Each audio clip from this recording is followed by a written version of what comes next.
Bonjour à tous et bienvenue dans ce nouvel épisode de Pourquoi tu as ça dans ta mangatech, l'émission où on voyage dans nos mangatech pour parler de sujets de près ou de loin par rapport au manga.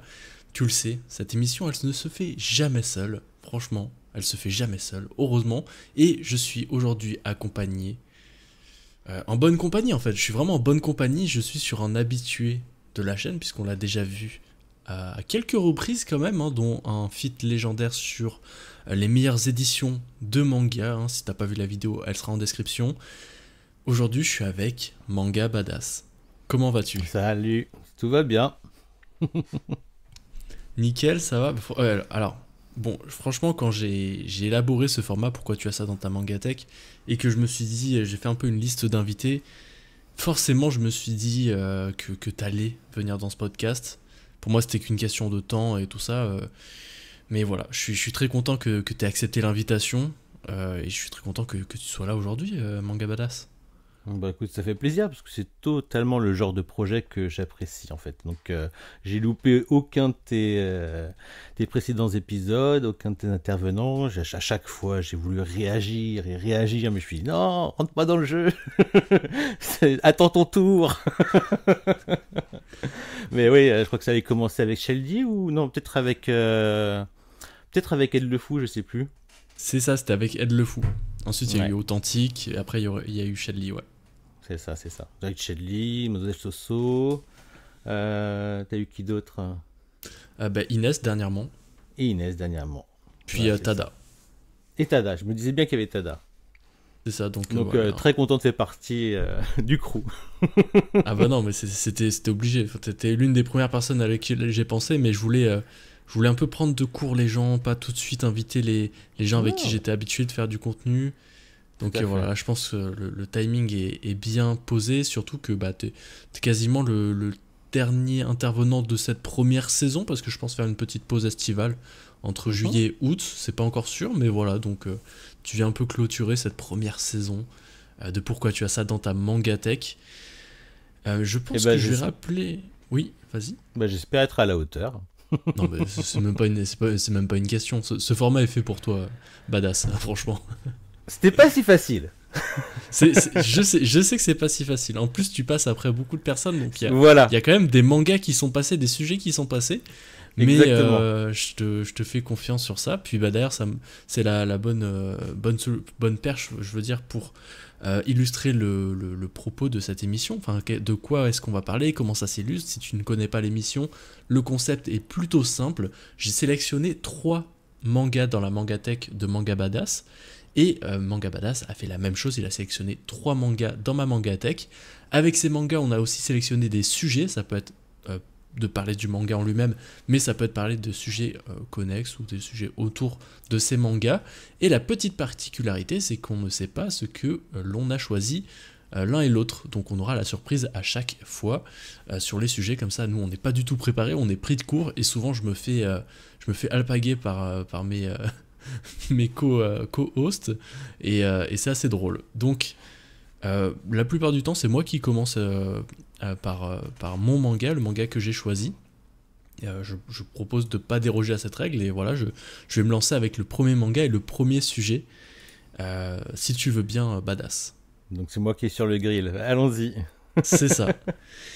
J'ai vu récemment que tu as acheté un manga et je me suis dit, mais attends, manga badass, tu as à peu près. Alors, j'ai vu sur ton manga collect, tu as à peu près 3000 mangas. Est-ce que c'est à jour ou est-ce que ça inclut peut-être les mangas numériques aussi ou est-ce que tu as vraiment 3000 mangas? Alors je sais pas du tout parce que j'ai deux mangas collect, un où je mets du numérique qui est pas forcément à jour et un qui est à jour concernant les mangas que j'achète en papier. Ah, très bien. Je sais pas lequel j'ai vu, mais en tout cas, j'ai vu 3000 mangas. Donc déjà, c'est beaucoup. D'accord. Et je pense, et au niveau de ta Je suis mangatech, étonné. bah, peut-être c'est... Oui, non, mais oui. Ouais, je Mais trouve que j'en ai trop, hein, mais je suis étonné. il apprend dans ce podcast qu'il a beaucoup de mangas. Non, mais en tout cas, t'as beaucoup de mangas, je pense que les gens l'ont vu dans tes vidéos. Et tu as commencé une série, et je me suis dit, mais attends, il a déjà plein de séries, et il va commencer une série aussi longue, et je parle bien de Ansel Sakamichi. Je me suis étonné, D'accord. j'étais étonné, je me suis dit, ok, donc même quand t'as beaucoup de mangas, des longues séries, tout ça, bah voilà, tu te laisses pas, comment dire, effrayer par une nouvelle série super longue. Donc, ma question est là, comment on choisit ces mangas quand on a 3000 mangas? Comment Alors, on... ouais, c'est un peu complexe. Alors déjà, j'ai pas une espérance de vie super longue, hein, je me donne encore 30 ans à vivre.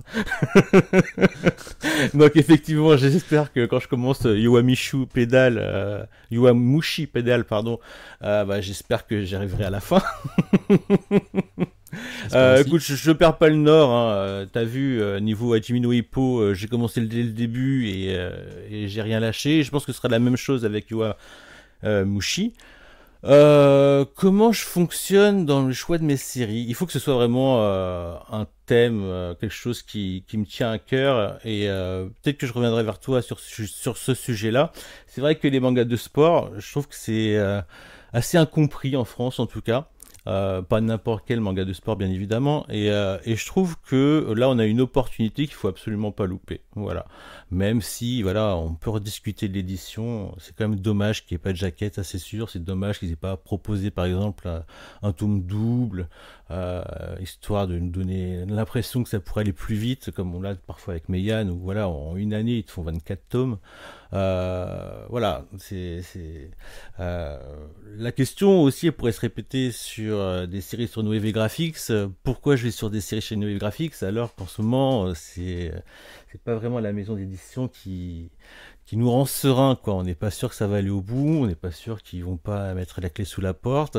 Et pourtant, bah, c'est des séries que j'attends particulièrement. Donc c'est une série, pour revenir à Yowamushi Pedale, c'est une série que j'ai visionnée en animé. Donc c'est une série qui m'a déjà convaincu à l'origine et c'est une série aussi que j'ai lue parce que je voulais voir un petit peu l'aspect graphique qu'il avait donc en scantrad, on dit en chapitre en fait pour pas voilà, en chapitre, et j'avais lu une bonne partie et j'ai adhéré à tout ce que proposait le coup de crayon du mangaka. Donc pourquoi ça m'effraie pas, parce que j'ai l'habitude en fait. Euh, voilà. Après, par exemple, il y a des séries de 40 tomes qui m'effraient plus que des séries de 80 tomes. Après, il y a toujours ce côté espace, et ça, c'est assez primordial maintenant. Voilà, si j'ai 3000 tomes, je doute, hein, mais si j'ai 3000 tomes, c'est vrai que je suis assez restreint au niveau de l'espace. Je peux pas mettre toute ma maison en forme de mangathèque, en forme de bibliothèque. Donc, je dois faire des choix. Surtout, je voudrais que ce soit épuré. Là, je trouve que j'étouffe, la pièce, elle étouffe avec tout ce qu'il y a dedans. Euh, mais voilà, je lui trouverai une place. C'est vraiment le genre de série que j'ai envie de donner de la force. Ouais, bah, en fait, c'est ça. Ma question, c'était aussi tournée au niveau de la place, parce que c'est ça, la place, c'est pas Ouais. illimité. Une série de plus de 40, 50 tomes, faut la caser. Hein. Franchement, une série de 50 tomes, ça remplit quasiment une étagère de Billy déjà. Et donc, c'est compliqué voilà, de faire des choix quand t'as beaucoup de mangas déjà. De commencer une série de 50 tomes, même plus, voilà, c'est quelque chose, quoi. C'est pas quelque chose où tu te lances un peu Après, sans t'y questionner, quoi. Après, à côté, j'économise beaucoup de place, tu vois, par exemple des One Piece qui prennent presque ouais, plus de 107 tomes aujourd'hui. Je les ai en numérique, donc tu vois, ça c'est économisé. Les Bleach, quand je les vois dans d'autres mangathèques sur en vidéo, je me dis, ah mais quel dommage de perdre autant de place quand je les vois à 70 de tomes alignés comme ça, je crois que c'est 74, je sais plus. Quand je vois tous les Naruto, quand je vois tous les gros shonen qui sont, tous les fairy tales qui prennent énormément de place, et je me dis, mais en plus, c'est le genre de série que tu relis juste par quelques scènes de bagarre, comme moi je fais avec Hajime no Ippo, je m'amuse pas à relire tout le temps, donc ça prend beaucoup de place, comme si c'était, je sais pas moi, de la décoration, tu vois.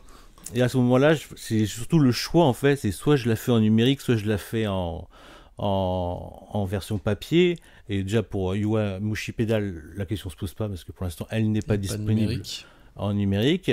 Elle s'est posée avec Prisonnier Riku.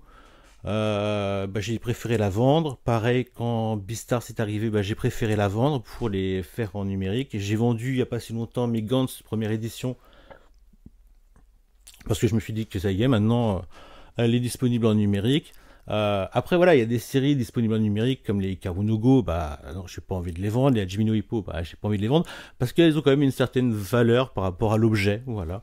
Il y a aussi des séries où on se dit que tout le monde ne les aura pas. Alors c'est vraiment très bête, hein. Les autres ne l'ont pas, moi je l'ai. Mais ça joue aussi. Il y a une espèce de valeur ajoutée à l'objet vis-à-vis de ça. Non mais je te comprends, puis moi aussi j'ai vu la valeur du numérique à ce niveau-là pour faire de la place. Il y a des séries Ouais, comme tu dis, des One Piece, des Bleach, où en plus c'est la plupart du temps c'est les premières séries que les gens vont acheter quand ils vont faire ça, quand ils vont faire leur manga tech. Les premiers mangas ça va être des Naruto, des One Piece. Et c'est ça. on l'a dit, enfin, plusieurs personnes l'ont dit dans des vidéos, c'est un peu une erreur parce que bah, tu commences déjà une série qui va te coûter déjà hyper cher parce que les One Piece, voilà, il y a 107 tomes, 108 bientôt. Et ça continue, donc ça fait beaucoup d'argent, ça prend beaucoup de place. Ça prend beaucoup de Et place. alors que, en plus, la plupart des gens les ont déjà lus parce qu'ils les ont vus en scan, ou alors les ont déjà vus parce qu'ils ont regardé l'animé. Donc c'est dommage de perdre du temps, entre guillemets, de Et ils ont l'occasion perdre de la le lire place. presque partout, quoi. Oui, avec Manga Plus, tu peux le lire gratuitement en anglais, en français, je pense qu'il faut payer un Dans abonnement. les Je sais pas magasins, dans les médiathèques, chez tes en plus. copains. Ils sont disponibles partout et c'est pas demain qu'ils ne seront plus disponibles en plus. C'est ça, c'est ça. Et donc, t'as bien raison sur ce fait-là que minimiser, enfin, gagner de l'espace en supprimant un peu ces séries de la mangatech, bah, ça te permet justement de te concentrer sur des séries que tu préfères, des choses un peu plus rares, comme tu dis, qui seront pas forcément vraiment disponibles. Par exemple, les Lone Wolf and Cub, pour l'instant, ils sont plus ou moins dispo et encore, ça commence à un peu se raréfier. Voilà, Ouais.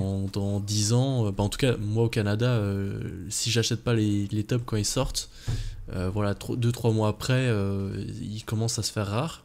Je peux après toujours les commander, il n'y a pas de souci, mais Oui, dans c'est ça. 10 ans, ils seront pas forcément autant disponibles que maintenant, alors que les One Piece, bon voilà, y a pas de souci, ça se trouve dans 10 ans même, il y aura une réédition, donc franchement, il y a pas à craindre là-dessus, mais non, mais c'est ça, bah, franchement, moi je te rejoins aussi sur le numérique, c'est quelque chose qui déjà au niveau de la lecture, je trouve ça plus ou moins agréable, enfin c'est aussi agréable et des fois c'est même plus agréable, je sais qu'on a une lecture commune sur tablette, c'est Dan Dadan. Et Oui. franchement, Dan Dadan, je sais pas si je l'apprécierais autant, en tout cas au niveau des dessins, je l'apprécierais autant en physique que je l'apprécie en numérique, parce qu'en numérique, il y a tellement de pleines pages que enfin, ça s'enchaîne et c'est Il y a les super pleines beau et on pages, n'est il y a la pas coupé. définition aussi, hein. C'est vrai que la définition est un peu plus enfin, un rendu un peu plus Bah, qualitatif. on sent que ça a été fait dessus, quoi, en fait, tout simplement. Ça a été fait en numérique, quoi. Ah bah attends, Dan Dadan, c'est pas en numérique, hein, Ah bon? c'est en traditionnel. Ouais, ouais, j'ai été surpris aussi. D'accord. Parce que Mais j'avais lu justement le Atom consacré à Dan Dadan, enfin en tout cas il y a une interview sur l'auteur et il disait qu'il dessinait en traditionnel et j'étais surpris. Tout Ah comme bah, toi, comme quoi. je pensais que c'était du numérique hein, parce qu'en plus c'est diffusé sur la plateforme numérique du Weekly Shonen Ouais, Jump. voilà. Mm, mm. Donc mais C'est... ouais non, les dessins sont en traditionnel. En tout cas une grande partie des dessins sont faits en traditionnel. D'accord. Hey, finalement, je dis complètement des bêtises. Dan Dadan, c'est dessiné en numérique. Voilà, je sais pas pourquoi je dis ça. J'avais dit ça aussi dans le podcast avec Le Monde de Tada. Mais au final, non, Dan Dadan, c'est bien fait en numérique. Voilà, donc désolé. C'est comme Rikudo, tu vois, le manga de boxe. Oui. J'ai toujours cru par rapport au style graphique que ça a été fait en numérique, en digital. Et puis jusqu'à ce que je le vois dessiner en direct en vidéo sur Twitter, et j'ai fait mais putain, il fait ça en vrai en fait. Ah, il y a toujours J'ai toujours des. cru que son style de dessin c'était du digital, tu vois. Mais il y a toujours des traditionalistes qui restent sur le papier et l'encre. Et franchement, c'est remarquable quand tu vois en fait la facilité que t'offre le numérique, que ce soit au niveau des trames, des effets, de voir qu'ils continuent à dessiner en papier et tout ça, avec tous les contraintes que tu as, franchement, c'est remarquable. Et comme tu le dis, des fois, la différence, tu la remarques pas spécialement. Tu la remarques pas, la seule chose que tu peux vraiment que ça saute aux yeux, c'est avec Shinichi Sakamoto où tu vois avec Ascension où tu vois un petit peu où ça passe du manuel au digital, tu vois, je sais pas comment on dit, et c'est une évidence comment c'est trop propre par rapport à quand tu lis Innocente ou dernièrement des RCL. Mais c'est vrai que des fois, tu as l'impression que le mec il décide en numérique, quelqu'un que tu ne sais pas, donc tu pas les informations, et en fait non. Parce que surtout qu'en plus on dit que tout le monde le fait maintenant. Oui, puis un autre manga aussi qui a fait cette transition du traditionnel vers le numérique, c'est Berserk. Berserk, à un moment, bah, Murata, il est passé au numérique et euh, franchement, si tu prêtes pas attention, tu ne sais pas. Tu ne sais pas que c'est Ouais, passé au tu le numérique. vois plus au niveau des couvertures, en vérité, aux illustrations de couverture. Moi, il y a que ça qui m'avait tilté, hein. Oui, avec les couleurs, Ouais. t'as des changements, c'est sûr, mais au niveau du dessin, à moins d'être vraiment tatillon, de regarder, mais je pense que 80% des lecteurs ne remarquent pas ça. Non. Et alors que, bah voilà, c'est quand même un changement qui est drastique en vrai pour les mangaka. Ouais, non, non, je reformule, t'as raison. C'est plus l'impression chez Crunchyroll et anciennement Kazé qui est pourrave, en fait. Donc l'impression, moi, je la trouve assez naze. Et quand tu mates les dessins sur tablette, ça a quelque chose d'assez somptueux, quoi. Non, c'est ça. Ben, en fait, ouais, donc je te rejoins sur ce fait-là tu sélectionnes, et en fait, ouais, tu l'avais dit, hein, ta mangatech, ça doit être une mangatech badass, quoi. C'est genre, quand tu la regardes, quand tu as les mangas que tu as dans ta mangatech, c'est des mangas que tu sais que tu vas relire, ou c'est des mangas qui t'intéressent, ou Voilà. que t'aimes vraiment bien. Et moi, je te rejoins là-dessus aussi. C'est pour ça que dans ma mangatech actuellement, s'il y a une série que je sais que je vais pas relire forcément dans le futur, bah je la revends et j'ai pas du mal à la revendre. Et le numérique est là aussi bah, pour m'aider à gagner de la place, quoi. C'est le principal critère, c'est effectivement une relecture prochaine ou pas. Après, il y a un autre critère bah, qui est, je pense, commun à tout le monde. Il y a aussi le côté un peu de nostalgie. Et nostalgie, si c'est pas dispo en numérique. À partir du moment où c'est dispo en numérique, la nostalgie peut s'effacer. Sur moi, j'ai pas trop de soucis avec les éditions, surtout si les anciennes sont meilleures que les dernières. Parce que ça arrive, hein. Je prends l'exemple de, je sais pas, Maison Ikoku. Je suis ravi d'avoir la première édition que j'ai eue sur le tard, hein. Je l'ai pas eu quand elle est sortie. J'avais eu moi la deuxième, je crois, à l'époque. Et donc après, j'ai goûté la Perfect qui est dernièrement sortie, là en rose et toutes les couleurs. Et j'ai l'impression que ce qu'ils nous proposaient à l'intérieur, c'était un format Bunko, quoi, tu vois. Déçu comme j'ai été, je me suis retourné vers la première édition et pour moi maintenant, elle représente quelque chose, elle est imbougeable.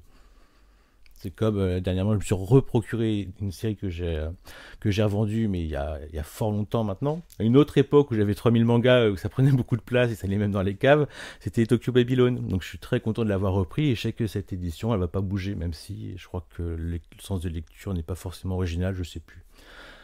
Voilà. Donc effectivement, il y a quelques critères et des fois, bah, comme tout le monde, hein, on a des paradoxes. Il y a des choses, Oui, bah, ça mais correspond oui. pas. Donc oui, c'est vrai que c'est une mangatech que je veux badass, mais c'est vrai qu'il y a des titres qui sont pas du tout badass parfois. Mais c'est vrai aussi que parfois il y a des titres shoujo, bah, j'ai envie de les lire, j'aime les lire, mais j'ai pas forcément envie de les exposer. C'est pas une question de honte, de rose ou autre chose. C'est juste que voilà, ça fait partie des titres. Il y a des titres que tu aimes lire, il y a des titres que tu aimes garder. Voilà, grosso Ouais, modo. ça, faut faire des choix, en fait. C'est ça, c'est ça, c'est ça. Et là, je me bats hein, parce que là, en ce moment, je regarde. Il y a très peu de titres dont je vais me débarrasser. Et bon, si tu me dis que j'ai 3000 mangas, bah, je crois que j'en ai 1000 de trop, quoi.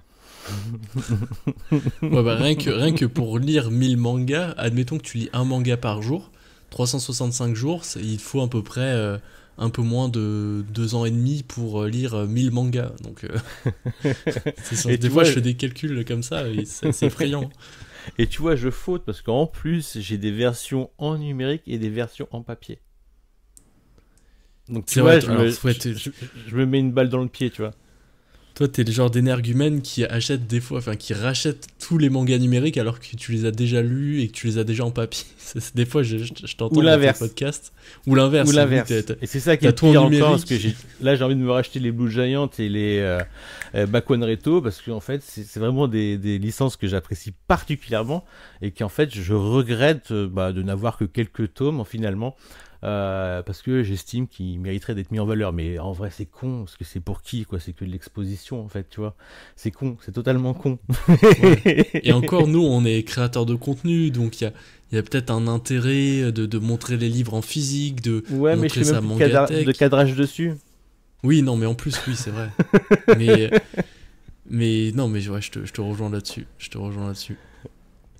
Bah, bref, je sais que bah, le numérique il partira pas. Après, peut-être que potentiellement, bah, des tomes que j'ai, bah, je prendrai le choix. Par exemple, là, je prends en même temps les MMA en physique, mais vu que je veux pas attendre qui sortent. Des fois, à 1h du matin, je les achète en numérique pour les lire. Et après, ça retarde mon achat. Ça, c'est une dinguerie, ça. C'est une dinguerie. Mais franchement, c'est con. Hein. Mais bon, c'est comme ça. Après, actuellement. Est-ce que ça te fait plaisir de le faire? Tant que je peux me permettre.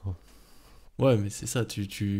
Ouais, ça, c'est un autre avantage du numérique. Surtout, encore moi, c'est encore mieux parce que tu sais, moi, les mangas, ils apparaissent avec un délai de 1 mois, 2 mois entre la France et le Canada, parce que je suis basé au Canada, pour ceux qui ne le sauraient pas et qui sont à ce niveau du podcast sans le savoir. Mais du coup, nous, on a un petit délai de 2 mois, 1 mois pour les meilleurs éditeurs. Et en fait, avec le numérique, ce délai, il n'est pas là. Donc ça, c'est le petit cheat code où je peux lire les mangas en même temps que vous, quand les éditeurs oublient pas de les sortir, évidemment. Mais voilà, je peux avoir les mangas Day One sur ma tablette, donc ça, c'est très pratique. Est-ce qu'on continuerait pas avec ton choix de manga, Badass? Alors, c'est bien parce qu'on va pas trop s'éloigner du truc. Parce que le premier manga que j'ai choisi de ta Mangatech vient malheureusement de ta Mangatech numérique. Aïe, aïe, aïe. Et il s'agit de Capeta. Encore un mandat de sport. Aïe, aïe, aïe. Capeta. Est-ce que tu as envie de dire quelque chose là-dessus ou je m'explique? Non, vas-y, explique. Alors, hormis le fait que j'adore la licence, j'adore Capeta depuis fort longtemps, donc quand ça a été annoncé, pour moi, c'était sûr et certain. Je me posais encore moins de questions que Yowamushi Pedal. Le truc, c'est que je vois aucun autre titre de chez Noave Graphics dans ta collection de mangas, sauf un, donc Capeta.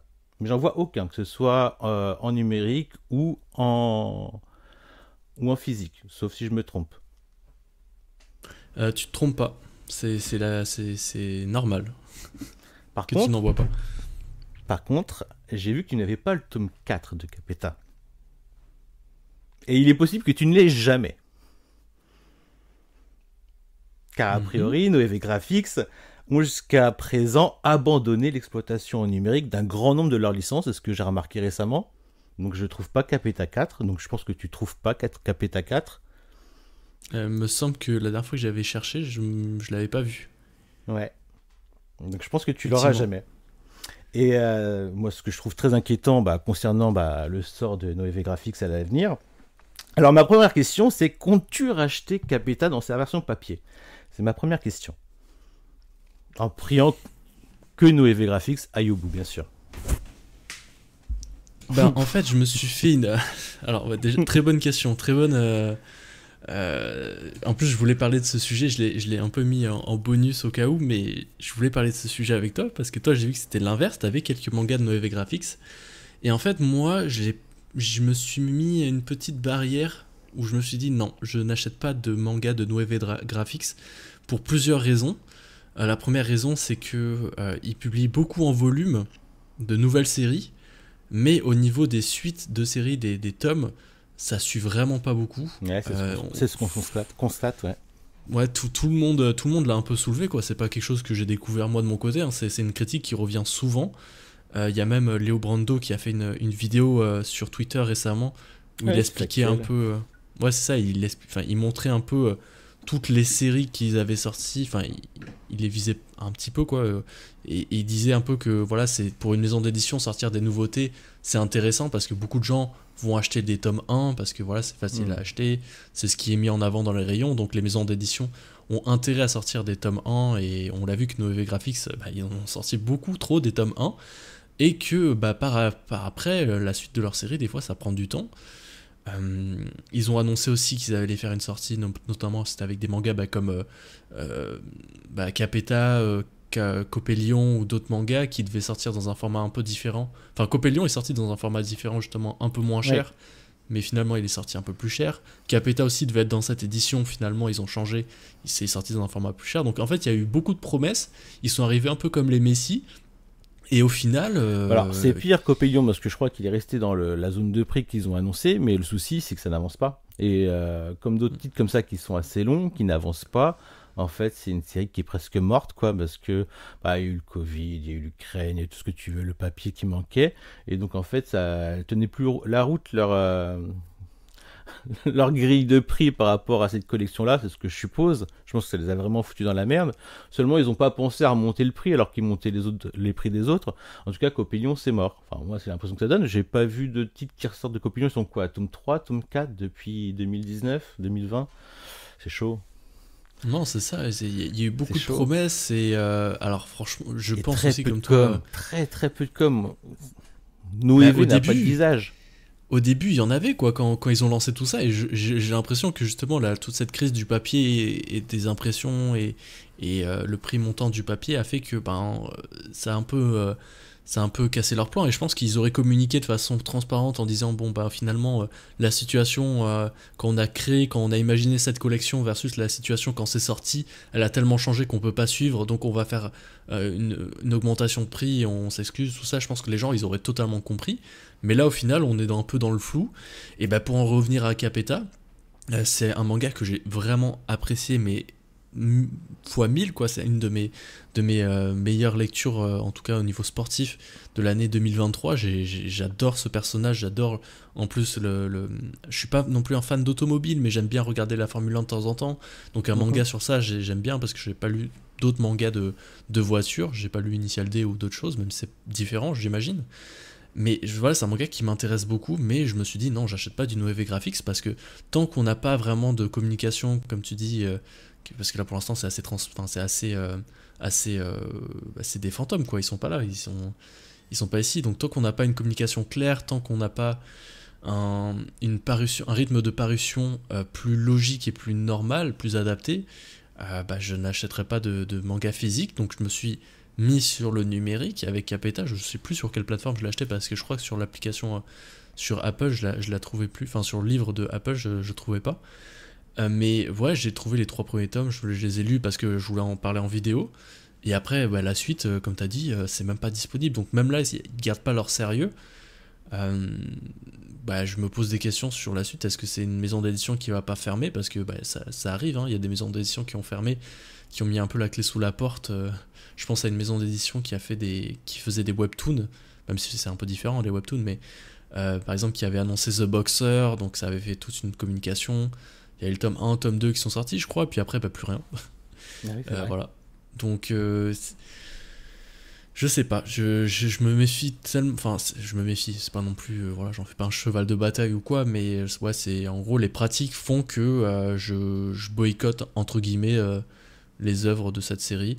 En plus de ça, ils sont pas forcément dispo au Canada non plus, quoi. Enfin, je les vois très rarement en rayon. Bon, j'avais prévu que tu avais ce positionnement-là, je pensais, c'est pour ça que ma seconde question vis-à-vis de ça, c'était, bah, malgré son statut de maison d'édition la plus insécure du moment, y aurait-il des séries, quelles auraient été les séries que tu aurais aimé commencer chez eux, mais que tu as refusé de commencer à cause de leur réputation? J'ai pas toutes les séries en tête, mais je pense qu'il y en a une que j'ai longtemps hésité à commencer parce qu'en plus je l'ai vue souvent en occasion près de chez moi. C'est The Ouais. Five Night Stories ou Stars, je sais Mmh. plus. Five The, Stars. The Five Star Stories. Ah bon, ouais, voilà. The Five Stars Stories. Bah C'est ça ça. aurait été une série que je voulais commencer parce que le format déjà était assez intéressant. Et Ouais. il me semble que c'est un peu de la science-fiction. Et puis les dessins sont assez interpellants. Enfin, m'ont interpellé en tout cas. Et donc je me suis dit. J'ai hésité à commencer cette série. Tu vois, et c'est typiquement le genre de série, moi je trouve qu'il vaut le coup d'être acheté, déjà pour la qualité d'édition, parce que ça propose comme licence, et en plus parce que c'est le genre de série, même si elle est très ardue à rentrer dedans, si elle sort tous les 6 mois, je lui dis, on a déjà de la chance. donc, donc, l'air de rien, si la maison survit, ce sera pas choquant d'attendre 4, 5 mois, 6 mois pour avoir un tome tous les 6 mois, ça me dérangerait pas, honnêtement. Parce qu'en fait, Ouais, on puis rattraperait assez rapidement. Parce qu'il n'avait pas un rythme très élevé non plus, le mangaka, lorsqu'il a fait ça au Japon. Donc, c'est pas comme Capeta où c'est une série plus style sport où la cadence c'est quand même important. C'est un c'est shonen où c'est un format différent. On aimerait peut-être en lire un peu plus, quoi. Enfin, enfin, avoir un rythme un peu plus élevé, quoi. C'est le genre de tome qui s'enchaîne tellement rapidement que t'as envie de lire la suite, alors que j'imagine qu'avec The Five Star Stories, c'est quelque chose d'un peu plus... où ça peut un peu en prendre un peu plus son temps, et j'imagine qu'il n'y a pas non plus 20 tomes de disponibles au Japon déjà, donc c'est pas grave si ça prend du temps, quoi. Mais Capeta, puis... le temps qu'on rattrape la série... C'est ça, et puis pour revenir à Capeta, effectivement... c'est typiquement le genre de série qui est déjà finie depuis très longtemps et donc qui mériterait véritablement s'il y avait un travail en amont. Je sais qu'ils ont un problème pour trouver des traducteurs, parce que les bons traducteurs, ils sont très demandés. Voilà, je sais qu'ils ont un peu de problème à faire du travail en amont apparemment.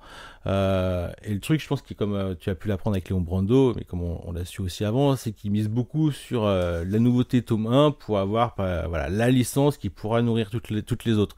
Seulement, voilà, c'est que ils ont pas mis tous les œufs dans le même panier. Ils auraient dû ils auraient dû vraiment y croire en Capeta, parce que je pense qu'elle a tout pour réussir cette série. Voilà, lui donner un rythme régulier. Moi, j'aurais franchement dit en mensuel, ça aurait été incroyable. Je pense que ça aurait attrapé tout le monde. Enfin, tout le monde, on se comprend. Et effectivement, ça va avec le rythme, ça va avec tout. Et puis surtout, ça montrerait à tout le monde que, voilà, ils n'auront pas abandonné, ils ont misé sur quelque chose, ils vont aller à fond, tu vois. Mais voilà, on ne sait pas comment ça se passe chez eux. Et bon. Ouais, mais il y a des maisons d'édition qui ont bien réussi à faire ça. Je pense notamment à Mangetsu quand ils sont arrivés avec Aohashi. Aohashi, à un moment, il y avait des tomes qui s'enchaînaient quasiment tous les 2 mois, je crois. C'était une parution très rapide. Donc c'était très agréable pour les fans de l'œuvre, parce que voilà, il y avait un engouement autour de l'œuvre, et vu qu'il y avait beaucoup de tomes au Japon, hop, on en a profité pour mettre un petit coup d'accélérateur. Et aujourd'hui, on a une 20aine de tomes, c'est super agréable, c'est une série que j'aime bien. Il y a aussi, Meian aussi, c'est un exemple assez particulier où eux, ils balancent leur série. Quand ils sont arrivés avec Kingdom, c'est ce qu'ils ont fait en fait. Au final, c'est que voilà, tous les 2 mois, t'avais tes 4 tomes de Kingdom et t'étais refait. C'était un rythme où c'est agréable. Donc, des fois, je peux comprendre que maison d'édition soit un peu frileuse de tout sortir d'un coup rapidement.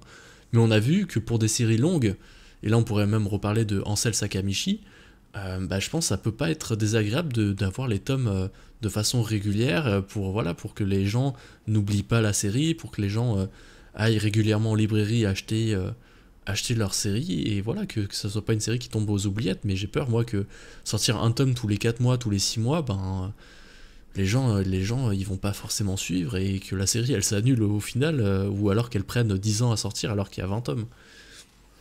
Écoute, la transition est parfaite pour ma dernière question.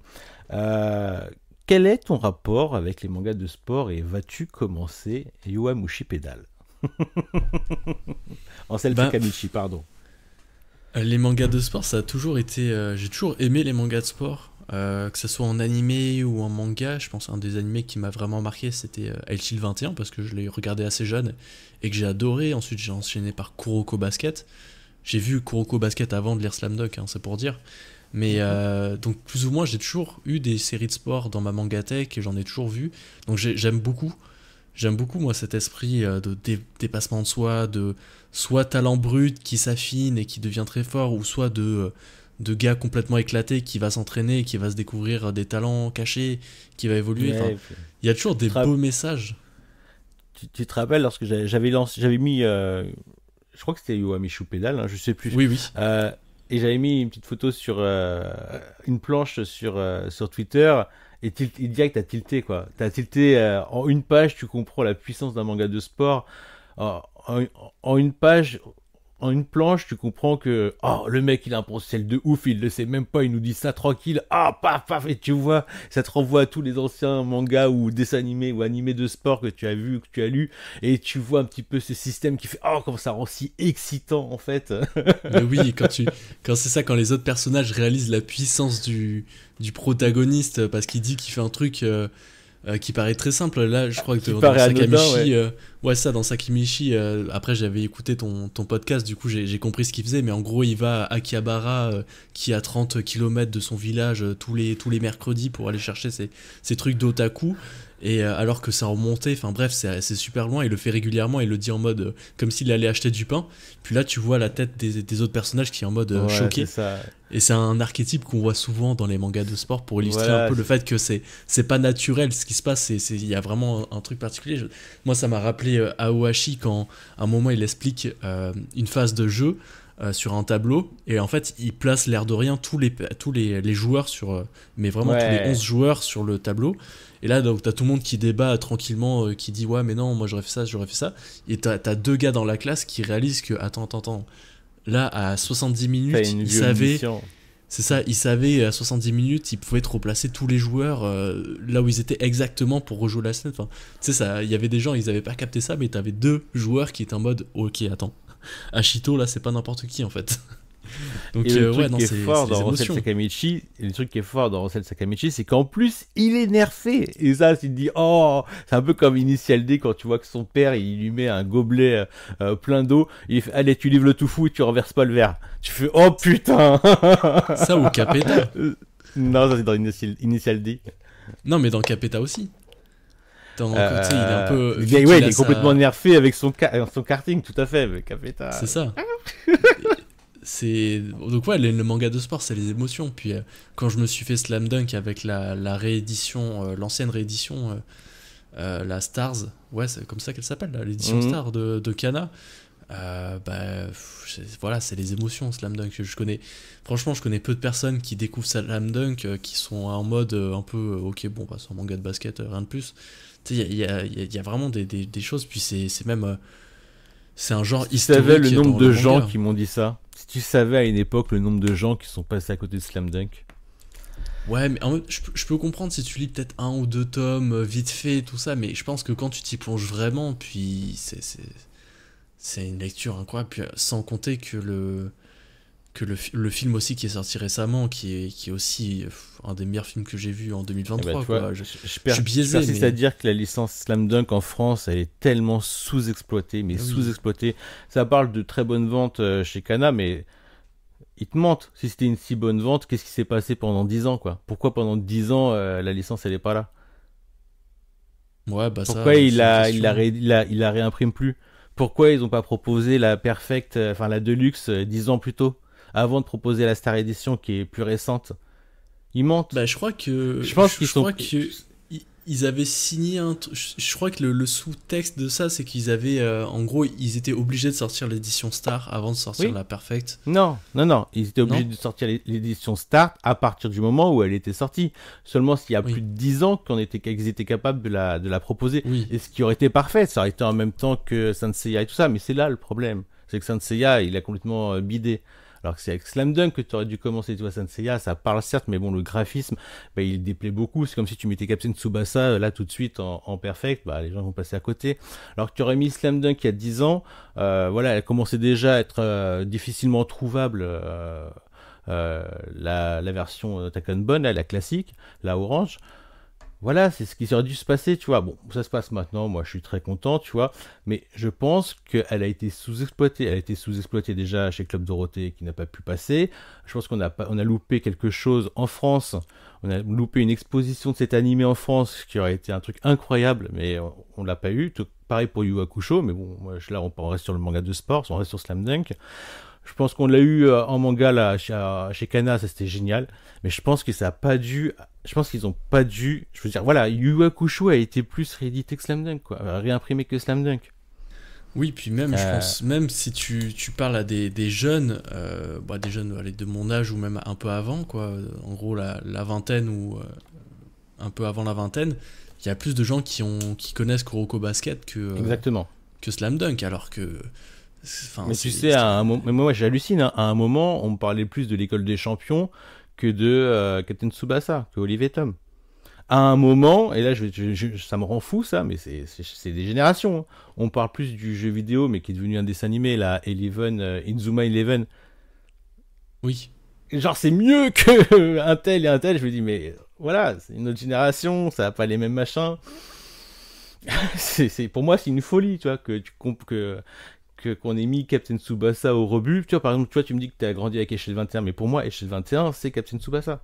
dans toute la formulation du manga de sport, c'est trait pour trait tout ce qui se passe. Le héros est différent, mais c'est trait pour trait tout ce qui se passe. Après, est-ce que les mangas de sport répètent pas toujours le même schéma, hein? Mais non, genre, justement, c'est ce que oui, tout pas le monde a tous. cru. Non, mais c'est ce que tout le monde a cru parce que beaucoup ont pompé sur Captain Tsubasa. Et je trouve que c'est ça qui est fort avec Échelle 21, c'est qu'il a réussi à se démarquer en faisant pas du foot déjà, en faisant du football américain. Mais il a pris exactement les mêmes ressorts.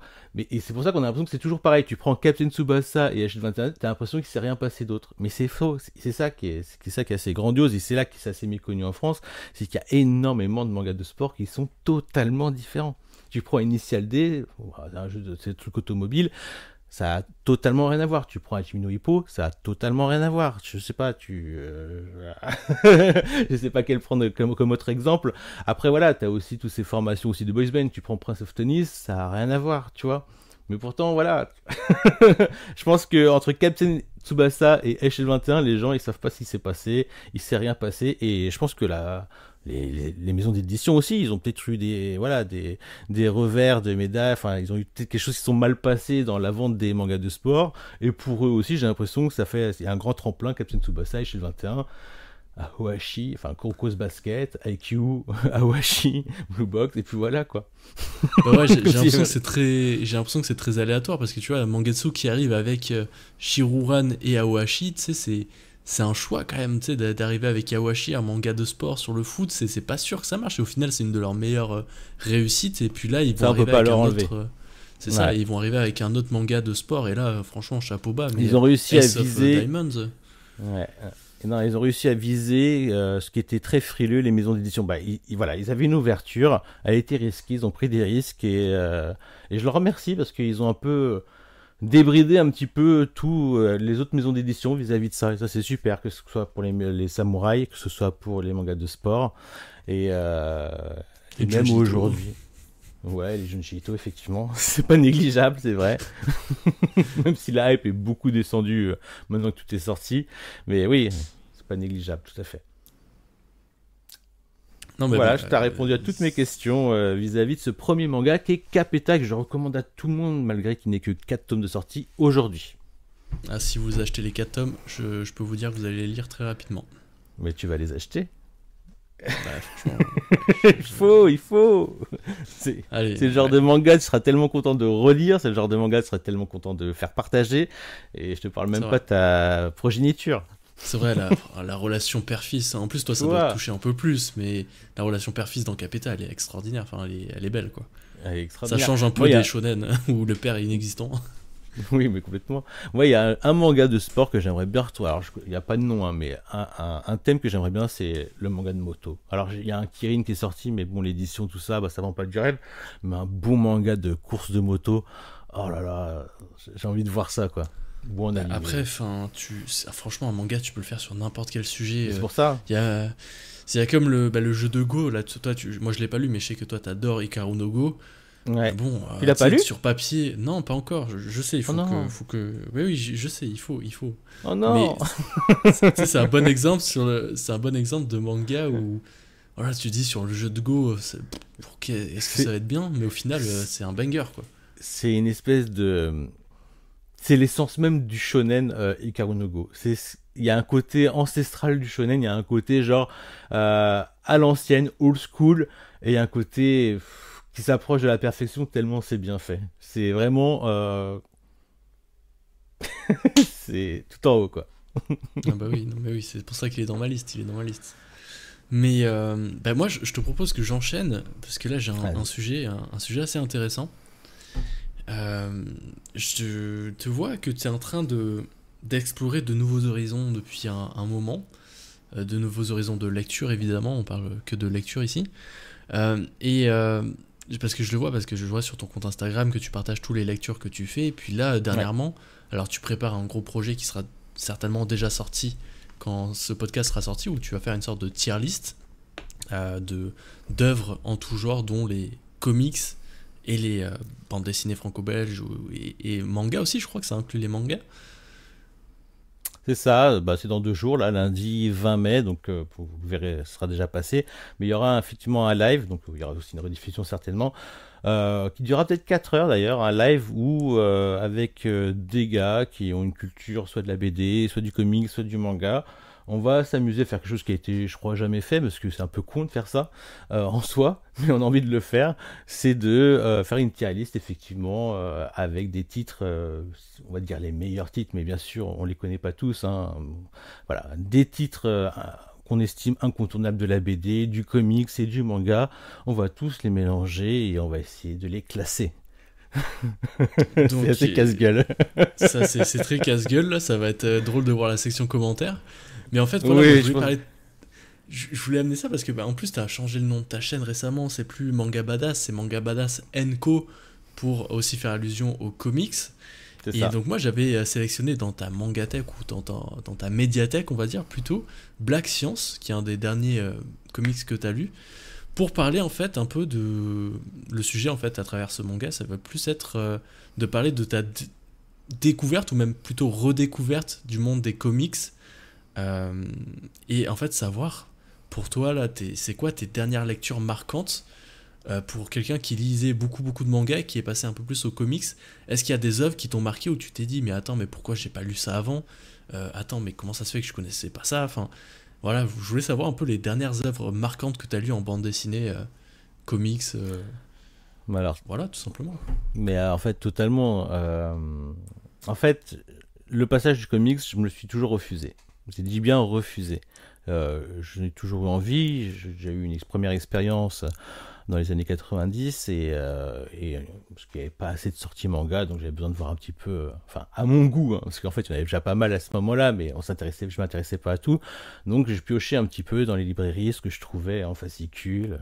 Voilà, donc j'ai vécu toute l'expérience, une expérience Spider-Man, une expérience avec Image Comics qui arrive en France et tout ça, donc ça c'était assez cool. Et puis après, je suis replongé dans le manga et je me suis dit, bah jamais je reviendrai dans le comics à cause de ce que j'estimais être un prix trop cher, hors moyen pour moi, parce que vu que j'étais déjà investi dans le manga, je pouvais pas investir à côté dans le comics. Ça m'a pas empêché de lire des Walking Dead dans les Fnac, des trucs comme ça, tu vois.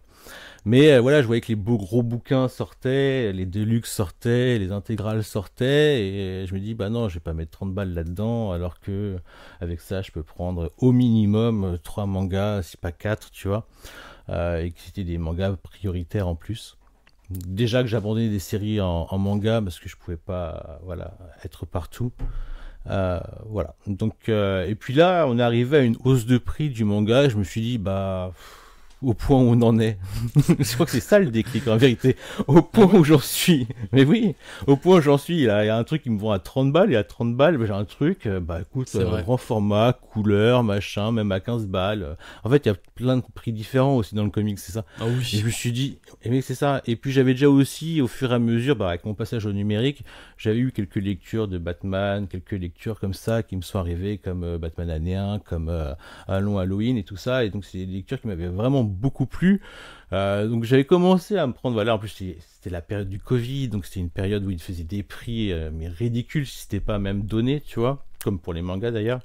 ouais. Ce qui fait que ça aussi ça Ça m'a en aidé, tu plus, à cette même période, ils ont sorti, bah, Urban a sorti une édition particulière, là, les Urban Nomades, qui sont un peu format manga et beaucoup moins cher que les comics habituels, où ça a fait aussi découvrir à pas mal de monde le comics. Effectivement, il y a aussi ça. Donc, il y a aussi ça qui a joué. Alors, j'ai découvert deux, trois titres comme ça, Transmopolitan, Superman Red Son. Et puis, très vite, je me suis dit, mais attends, j'ai pas tellement envie de trop m'investir dans ces petites.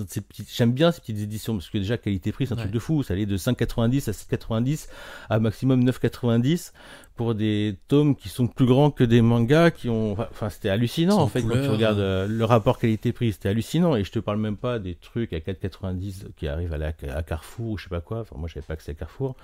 Et donc, il y a des titres que j'avais lus. Je me suis dit non mais je veux les relire dans un grand format. Et pire. c'est que je me suis fait attraper en fait par une édition collector, c'est-à-dire en fait ça proposait quoi? C'était Batman et Joker en noir et blanc, donc avec un nom en plus que je connaissais bien, c'est Marc Silvestri, c'est avec lui que j'ai découvert, si je dis plus de bêtises, avec The Darkness et tout ça, tu vois. Donc il est Will Katz et tout ça. Donc tu dis, oh, je connais déjà, je sais qu'il dessine super bien. En plus, il fait Batman et Joker. En plus, dans une édition grand format en noir et blanc, je feuillette le truc parce qu'il était pas sous blister. Je suis, oh putain, le travail, enfin, ça a l'air nickel, tu vois. J'ai pris la version blisterisée, je l'ai ramené chez moi, j'ai lu ça, j'ai pris une claque visuelle. Scénaristiquement, pour moi, c'était bien, parce que j'étais pas encore super habitué à tous les récits de Batman. Donc, j'ai pris aussi une claque de ce niveau-là. Alors que beaucoup aujourd'hui, je l'entends dans les chaînes YouTube, dire ouais, c'est nouveau scénario, patati patata. Je fais parce qu'eux, ils ont de la bouteille, mais quand tu lis ça comme ça, franchement, ils arrivent à te mettre, voilà, ils arrivent à te faire une espèce de Batman silence où en fait ils te font un melting pot de tous les méchants, de tous les personnages, de tous les gentils, ils te les mettent tous dans une histoire et quand l'histoire elle tient bien la route comme ça, moi je trouve que c'est quand même pas mal quoi. C'est pas facile comme exercice. Bref, j'ai pris une claque avec ça et puis j'ai croisé une autre fois le Sin City de Frank Miller.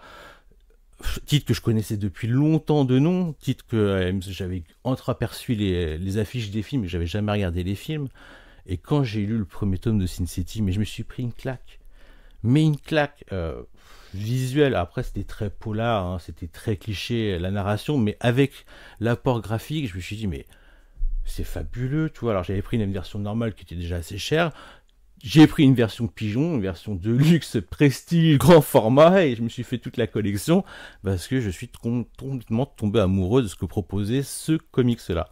Et au fur et à mesure, effectivement, j'ai découvert pas mal de titres. Et pour la tier list, j'ai aussi découvert des BD, et ça, c'était loin d'être gagné. J'en parlerai certainement. On en parlera certainement lors de la tier list. J'ai découvert un titre qui s'appelle Pilule bleue de Frederik Peters. Je ne m'attendais pas à être ému et touché à ce point-là sur un thème qui... Bah, je préfère pas en parler parce que la découverte est super intéressante. Moi, je savais pas. Je parlais de pilule bleue. Je me suis dit, ouf, c'est truc pour bander, tu vois. Faut avoir une érection. Rien à voir. C'est quelque chose de très autobiographique. Et en plus, j'avais déjà lu autre chose de cet auteur. Ça s'appelait Ama. Donc, j'avais lu en médiathèque parce que je m'intéressais à cet auteur, parce qu'on m'avait dit de le lire. J'avais beaucoup aimé. C'est de la science-fiction. Et puis là, je tombe sur un truc qui est autobiographique. J'ai halluciné, je veux dire ça. Ce que je reprochais un peu aux comics, j'ai découvert pas mal de comics de super-héros, pas mal de super titres, mais tous ne me touchaient pas comme pouvait me toucher le manga, tu sais, avec les émotions, tu vois, ça jouait sur d'autres cordes. Et c'est vrai que bah il y a quelques comics qui ont réussi à faire ça, il y a quelques BD qui ont réussi à faire ça, à me toucher, à avoir de l'émotion. Et voilà, ça, c'est ce qui m'a convaincu. Après voilà, je suis rentré dans un jeu dangereux. On parle de tome à 30 euros, de tome à 20 euros, tome à 40 euros. Mais je suis très content de découvrir. Voilà, c'est ça, ça prend un peu de place aussi. Et je suis très content en fait de découvrir cette nouvelle, on va dire, passion à ce moment-là, parce que ça propose effectivement des éditions très abordables, mais aussi des éditions intégrales, grand format, bah, comme pour Black Science, avec le petit signet, tu vois. Vraiment, c'est une collection que j'aime beaucoup, tu vois. C'est un grand format, le signet, tout ça. J'ai l'impression que c'est une intégrale, donc ça regroupe plusieurs. J'ai l'impression que ça prend moins de place et j'ai l'impression d'arriver au bon moment, comme quelqu'un qui arrive maintenant dans le manga. Je veux dire, waouh, il y a tout ça à découvrir. Aujourd'hui, on sait quels sont les meilleurs titres à aller voir. Bien sûr, tu as envie de piocher, découvrir des choses par toi-même, mais voilà, quelque part, tu sais quels sont les trucs qu'il faut absolument lire, et c'est un peu ce que je suis en train de vivre avec le comics. Et en plus, il y a tout un lore à découvrir, que ce soit pour Marvel, tout un lore à découvrir pour DC Comics, pour l'indépendant, et c'est très agréable de découvrir ça. Voilà. Ah bah, je sais que je me répète par rapport à tout à l'heure, mais je te rejoins aussi là-dessus, hein. C'est franchement, moi, pareil que toi, je découvre un peu. Alors moi, je découvre vraiment, quoi. J'avais jamais vraiment trop plongé autour de la bande dessinée. Bon, oui, j'ai lu des Tintins, des Lucky Luke quand j'étais jeune, quoi, mais j'étais jamais vraiment rentré dans cet univers de comics, de Batman, tout ça, même si à un moment j'avais commencé à en lire, mais je me contentais juste voilà, du Batman, du Justice League et tout ça, mais je m'étais jamais ouvert à plus. Puis là, récemment, j'ai eu comme cette envie de lire autre chose. Alors, il y a eu ma découverte du Label 619, avec notamment OKA, avec Shangri-La Frontière, voilà, des titres qui m'ont vraiment marqué. Dernièrement, The Frontier aussi. Bablet. Voilà, c'est ça, et genre vraiment, je me suis dit, mais attends, mais je lis que du manga, alors que voilà, dans les comics, il y a aussi des choses vraiment intéressantes. Et comme tu as dit, on arrive à un moment où il y a tellement de choses qui ont été faites, il y a beaucoup de créateurs de contenu aussi qui ont fait un gros boulot de curation, où tu arrives, ok, tu veux lire du Batman, tu tapes sur YouTube comment commencer Batman ou quelles œuvres faut lire du Batman, et hop, bon bah tu vois souvent les mêmes titres qui reviennent, un long Halloween, The Dark Knight, des choses comme ça, La Cour des Hiboux, et en fait tu vois, tu as cette curation, donc tu t'es pas obligé de te taper les bouses. Tu peux directement arriver et taper dans le bon qui va faire mouche, même si comme tu l'as dit, des fois on a envie de découvrir par nous-mêmes certains titres et on s'y essaye, mais on fera toujours des erreurs. C'est ça, c'est ça, mais t'as comme pour le manga où maintenant t'arrives et hop, si tu vois vers les créateurs de contenu, tout ça, tu sais vers quoi t'orienter, et c'est très agréable. Et moi franchement maintenant je ponctionne mes lectures par voilà, quelques mangas et boum, une série de bandes dessinées par-ci par-là. Black Science en ce moment, je suis en train de le lire aussi, je suis sur la dernière phase du premier tome, et j'ai vraiment un réel plaisir à découvrir voilà, ces auteurs, ces dessinateurs aussi, parce que voilà, c'est des dessinateurs qui vont revenir régulièrement, c'est des auteurs aussi qui vont revenir régulièrement, et voilà, des fois juste juste parce qu'il y a un auteur qui t'intéresse, bon tu vas aller chercher, tu vas aller creuser pour voir ce qu'il a fait d'autre. Alors des fois ils sont pas tous parfaits sur tous les tomes, mais je veux dire, c'est un monde, c'est une boîte de Pandore que tu ouvres, et en fait tu te régales quoi. T'as tellement de trucs, tellement de sujets et tellement de bandes dessinées, et que c'est dommage, moi je trouve, de se fermer, parce qu'il y a beaucoup qui hésitent à sauter le pas, et je peux le comprendre avec le prix et tout ça, mais il y en a beaucoup qui se refusent de lire de la bande dessinée pour des mauvaises raisons, que ça soit parce que c'est juste de la bande dessinée, parce que voilà, eux c'est manga, alors que au final ça reste des histoires, et même si oui, les dessins c'est un peu différent, il y a la couleur et tout, mais en fait voilà, les mangas c'est des histoires, les bandes dessinées c'est des histoires, les comics c'est des histoires. Si tu es fan d'histoire, il n'y a pas de raison quoi de pas se lancer. Alors oui, bon, les éditions ça peut être cher, mais je trouve que par exemple le label 619, les Frontières, les OKA, voilà, c'est des gros bébés et tout, mais c'est des mangas pas chers. Ouais, non, il y en a qui vont peut-être abuser, tu vois, il y a peut-être certaines séries chez Urban Comics qui vont être un peu chères pour la taille, le grammage des pages, tout ça, mais voilà, si tu fais une petite sélection, que tu t'achètes 2-3 BD par an, tu peux trouver des bonnes BD pour 30 € et tu auras un gros bébé qui va te faire plusieurs nuits de lecture si tu es un lecteur voilà, qui lit à peu près 1 heure par soir quoi. Tu voulais dire 2-3 BD par mois, non? Après oui, non, mais c'est ça pour quelqu'un qui débute, mais après moi c'est vrai que moi là maintenant c'est bon, je suis parti là-dedans, c'est 3-4 BD par mois facile, j'ai des lectures en cours, j'ai les Mutafukas aussi. Et j'ai vu que tu t'es vachement intéressé. J'ai vu que tu t'es vachement intéressé à tout ce qui était un peu SF au niveau de la BD, puis tu étais bien aidé par ton distributeur en plus. Non, c'est ça, en plus c'est ça, moi j'ai l'occasion d'avoir quelques Urban aussi qui m'ont envoyé récemment. C'est cool. J'ai quelques Dargo, voilà, je peux, mais après la plupart je les achète quand même. Ça fait mal, mais c'est ça, j'ai acheté le Mutafukas là, le tome 1, l'intégrale là, on va dire. Ah, tu l'as pris? Ouais, je suis à la moitié là, tu vois, je le lis de temps en temps parce que bon, ça reste. Je crois que c'est plusieurs volumes qui sont rassemblés là-dedans, dans cet omnibus. J'avais commencé à feuilleter l'intégrale de mon frère quand j'étais en vacances, tu vois, il l'avait laissé là où on logeait, et je l'ai reposé parce qu'en fait j'avais déjà lu plusieurs trucs de Mathieu Bablet et tout ça que j'avais découvert avec lui, et je lui dis oula, j'ai pas été accroché tout de suite par l'histoire, et puis j'ai vu l'intégrale, je me dis putain, en fait j'aurais peut-être préféré le lire pas en intégrale, ça m'aurait donné plus de courage. Non, c'est ça, mais c'est pas Mathieu Bablet, c'est Run, c'est le... Oui, c'est Run, mais j'avais lu, ce que je voulais dire, c'est que j'avais lu d'autres Mathieu Bablet avant. Ok, ouais. 619 quoi. Oui, mais ouais, non, c'est un peu particulier Mutafukas, puis c'est... Ouais, comme tu dis, c'est un gros bébé qui... Enfin, l'omnibus, là, c'est quelque chose, et moi, c'est comme ça que je l'ai pris, je le lis vraiment de temps en temps, je lis 4-5 chapitres, puis après je le repose, parce que j'ai pas envie de me taper 2 semaines que de ça, mais je pense que ça te plairait en vrai, si un jour t'as l'occasion, je pense que c'est ton style. Ouais. Et bien écoute, moi je te propose qu'on enchaîne, parce que on est déjà quasiment 1 heure de podcast, il nous reste quand même pas mal de sujets là. Et en plus, petite parenthèse, là on est juste avant le combat Usyk Fury. je pense qu'on va mettre le podcast en pause juste pour le regarder, parce qu'on est tous les deux fans de boxe, et au final, le combat, il arrive un peu plus vite que prévu. C'est vrai. Donc, ouais, il y aura peut-être une pause. Bon, là, c'est toujours le combat d'avant. Mais, T'as l'image là en face, à côté de toi, là? ouais, je l'ai mis un peu à côté pour pas le louper. Ouais, c'est ça. On Mais, se stoppe maintenant, alors. non, là, c'est bon, c'est encore le combat. C'est pas encore le main event. Parce qu'en plus, tu sais, la boxe, ça prend 3 plombes entre les combats. C'est pas comme l'UFC où ça avance vite. Donc, je pense là, on a encore une demi-heure. Et Ah après, oui, puis je peux même pas le voir. Je peux pas le voir. Il faut l'acheter. Ah non. Ah, t'inquiète, je le diffuserai sur Discord. Très bien. Cool. Bon, allez, est-ce que t'enchaînerais pas avec l'autre combat Vas-y. l'autre manga? Comme tu veux. Je commence, j'enchaîne? Vas-y. Ok, alors pour le second manga, obligé, je triche un petit peu. En choisissant plusieurs mangas. Bah, en même temps, je sais que c'est une manœuvre qui est un peu autorisée, qui est Oui. tolérée dans cette émission, donc j'en abuse.